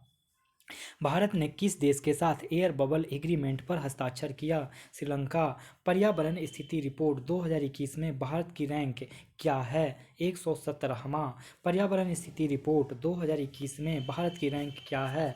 117वां। प्राकृतिक गैस नियामक बोर्ड के अध्यक्ष के रूप में किसे नियुक्त किया गया है? तो ये नियुक्त किया गया है संजय नंदन सहाय को। संजय नंदन सहाय को प्राकृतिक गैस नियामक बोर्ड के अध्यक्ष के रूप में किसे नियुक्त किया गया है? तो संजय नंदन सहाय को। वर्ष 2021 का रसायन विज्ञान में क्षेत्र में 2021 का रसायन विज्ञान में किनको किनको दिया गया है? तो ये दिया गया है बेंजामिन लिस्ट और डेविड डब्ल्यू सी मैकमिलन को बेंजामिन लिस्ट और डब्ल्यू सी मैकमिलन को केमिस्ट्री के क्षेत्र में दिया गया है। ओलंपिक 2020 में महिला कलात्मक जिम्नास्टिक आयोजन में भारत का एकमात्र प्रतिनिधि कौन कर रही है? तो प्रणति नायक। ओलंपिक 2020 में महिला कलात्मक जिम्नास्टिक आयोजन में भारत की एकमात्र प्रतिनिधि कौन कर रही है? तो प्रणति नायक। किस भारतीय को अंतर्राष्ट्रीय तैराकी महासंघ फिना ब्यूरो के सदस्य के रूप में चुना गया है? तो वीरेंद्र नानावटी। किस भारतीय को अंतर्राष्ट्रीय तैराकी महासंघ फिना ब्यूरो के सदस्य के रूप में चुना गया? वीरेंद्र नानावटी। किस भारतीय ट्रांसजेंडर इंटरनेशनल क्वीन ने इम्प्रेस अर्थ 2021-22 का खिताब जीता? तो नाज जोशी। किस भारतीय ट्रांसजेंडर इंटरनेशनल ब्यूटी क्वीन ने इम्प्रेस अर्थ 2021-22 का खिताब जीता? तो नाज जोशी। कौन सा भारतीय फुटबॉलर दूसरा सबसे अधिक सक्रिय अंतर्राष्ट्रीय गोल स्कोरर बन गया? तो सुनील छेत्री। कौन सा भारतीय फुटबॉलर दूसरा सबसे अधिक सक्रिय अंतर्राष्ट्रीय गोल स्कोरर बन गया? सुनील छेत्री। टोक्यो ओलंपिक 2020 यानी जो कि 2021 में हुआ था, नौकायान प्रतियोगिता में भाग लेने वाली भारत की प्रथम महिला खिलाड़ी निम्नलिखित में से कौन सी बन गई है? तो नेत्रा कुमानन। टोक्यो ओलंपिक में 2020 वाले में जो कि 21 में खेला गया नौकायान प्रतियोगिता में भाग लेने वाली भारत की प्रथम महिला खिलाड़ी निम्नलिखित में से नेत्रा कुमानन बन गई है। पीएम फाउंडेशन के सहयोग से सुरक्षित हम सुरक्षित तुम अभियान किसकी शुरुआत किया? पीरामल फाउंडेशन के सहयोग से सुरक्षित हम सुरक्षित तुम अभियान किसने शुरू किया? तो नीति आयोग ने शुरू किया। पीरामल फाउंडेशन के सहयोग से सुरक्षित हम सुरक्षित तुम अभियान किसने शुरू किया? तो वो नीति आयोग के द्वारा। भारतीय नौसेना को 24 MH-60 रोमियो मल्टी रोल हेलीकॉप्टरों में से 2 का पहला सेट किस देश से प्राप्त हुआ? USA से। भारतीय नौसेना को 24 MH-60 रोमियो मल्टी रोल हेलीकॉप्टरों में से 2 का पहला सेट किस देश से प्राप्त हुआ? USA से। मधुबनी जिले का सतघड़ा विद्यापति जीविका महिला सहकारी समिति का अंतर्राष्ट्रीय महिला दिवस पर किस मंत्रालय ने राष्ट्रीय पुरस्कार से सम्मानित किया? तो वो किया ग्रामीण विकास मंत्रालय। मधुबनी जिले को सतघड़ा विद्यापति जीविका महिला सहकारी समिति को अंतर्राष्ट्रीय महिला दिवस पर किस मंत्रालय ने राष्ट्रीय पुरस्कार से सम्मानित किया? तो ग्रामीण विकास मंत्रालय। बिहार के किस जिले में बंदर बगीचा और चिड़ियाघर का निर्माण किया जाएगा? तो वो किया जाएगा अररिया। बिहार के किस जिले में बंदर बगीचा और चिड़ियाघर का निर्माण किया जाएगा? अररिया। लघु बचत की श्रेणी में बिहार के 3 शीर्ष जिलों में निम्नलिखित में से कौन सा जिला शामिल नहीं है? तो बेगूसराय शामिल नहीं है, बाकी पटना, सारण, नालंदा शामिल है। लघु बचत की श्रेणी में बिहार के 3 शीर्ष जिलों में निम्नलिखित में से कौन सा जिला शामिल नहीं है? तो बेगूसराय शामिल नहीं है, बाकी पटना, सारण, नालंदा शामिल है। बिहार में जल जीवन हरियाली मिशन का शुभारंभ कब किया गया? तो 2 अक्टूबर 2019 को बिहार में जल जीवन हरियाली मिशन का शुभारंभ कब किया? 2 अक्टूबर 2019 को। 1937 में चुनाव में कांग्रेस की जीत के बाद भी श्री कृष्ण सिंह ने बिहार में सरकार का पहले गठन क्यों नहीं किया? तो वो किया क्योंकि वे मंत्रियों को के वैधानिक कार्यों में राज्यपाल से हस्तक्षेप नहीं करने का आश्वासन चाहते थे। 1937 में चुनाव में कांग्रेस की जीत के बाद श्री कृष्ण सिंह ने बिहार में सरकार का पहले गठन क्यों नहीं किया? तो वे मंत्रियों के वैधानिक कार्यों में राज्यपाल से हस्तक्षेप नहीं करने का आश्वासन चाहते थे। बिहार प्रादेशिक सम्मेलन का प्रथम अधिवेशन निम्नलिखित में से किस स्थान पे किया गया? तो ये किया गया पटना। बिहार प्रादेशिक सम्मेलन का प्रथम अधिवेशन निम्नलिखित में से किस स्थान पर किया गया? पटना। अप्रैल 2021 में पद पर रहते हुए बिहार के किस मुख्य सचिव की मृत्यु हो गई? तो वो हो गई दीपक कुमार सिंह को। अप्रैल 2021 में पद पर रहते हुए बिहार के किस मुख्य सचिव की मृत्यु हो गई? दीपक कुमार सिंह को। हाल ही में पुरातत्व सर्वेक्षण विभाग ने बिहार के किस स्थान से खुदाई की अनुमति प्रदान की है? तो वो ऑप्शन हो जाएगा ई। क्योंकि देखिए, भारतीय पुरातत्व सर्वेक्षण विभाग ने तेल्हारा और चिरांद में 1 वर्ष तक खुदाई की अनुमति दी है। कहाँ कहाँ? तेल्हारा, नालंदा और चिरांद सारण में 1 वर्ष तक खुदाई की अनुमति दी है। नालंदा के तेल्हारा में कुषाण कालीन बौद्ध विहार और सारण के चिरांद में नवपाषाणिक संस्कृति के अवशेष प्राप्त हो चुके हैं। चिरांद में डेक्कन कॉलेज पुणे और तेल्हारा में बिहार विरासत विकास समिति को खुदाई का जिम्मा दिया गया है। उजाला योजना की शुरुआत बिहार के भोजपुर जिले से हुई है। योजना का शुभारंभ किसने किया? तो ये किया आर.के. सिंह ने। उजाला योजना की शुरुआत बिहार के भोजपुर जिले में से हुई। योजना का शुभारंभ किसने किया? तो आर.के. सिंह ने किया। बिहार के कितने जिलों में चाइल्ड फ्रेंडली कोर्ट खोले जाएंगे? तो ये खोले जाएंगे 11 जिले में। बिहार के कितने जिलों में चाइल्ड फ्रेंडली कोर्ट खोले जाएंगे? तो 11 जिले में। हाल ही में बिहार में सस्पेंशन ब्रिज का निर्माण कहाँ किया गया है? तो राजगीर नालंदा में। हाल ही में बिहार में सस्पेंशन ब्रिज का निर्माण कहाँ किया गया? तो राजगीर में।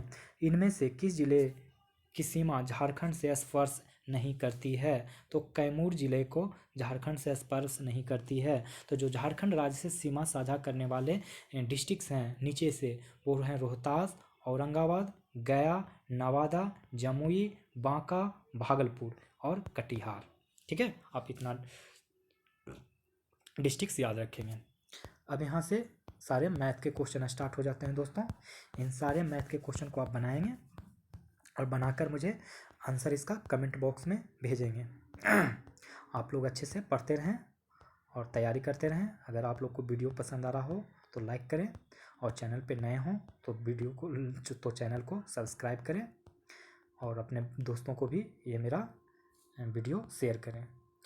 तो अब आप लोग से विदा लेते हैं, और आप लोग अपना चरित्र इस प्रकार बनाएं कि महिलाएं आपके साथ होने से सुरक्षित महसूस करें। धन्यवाद।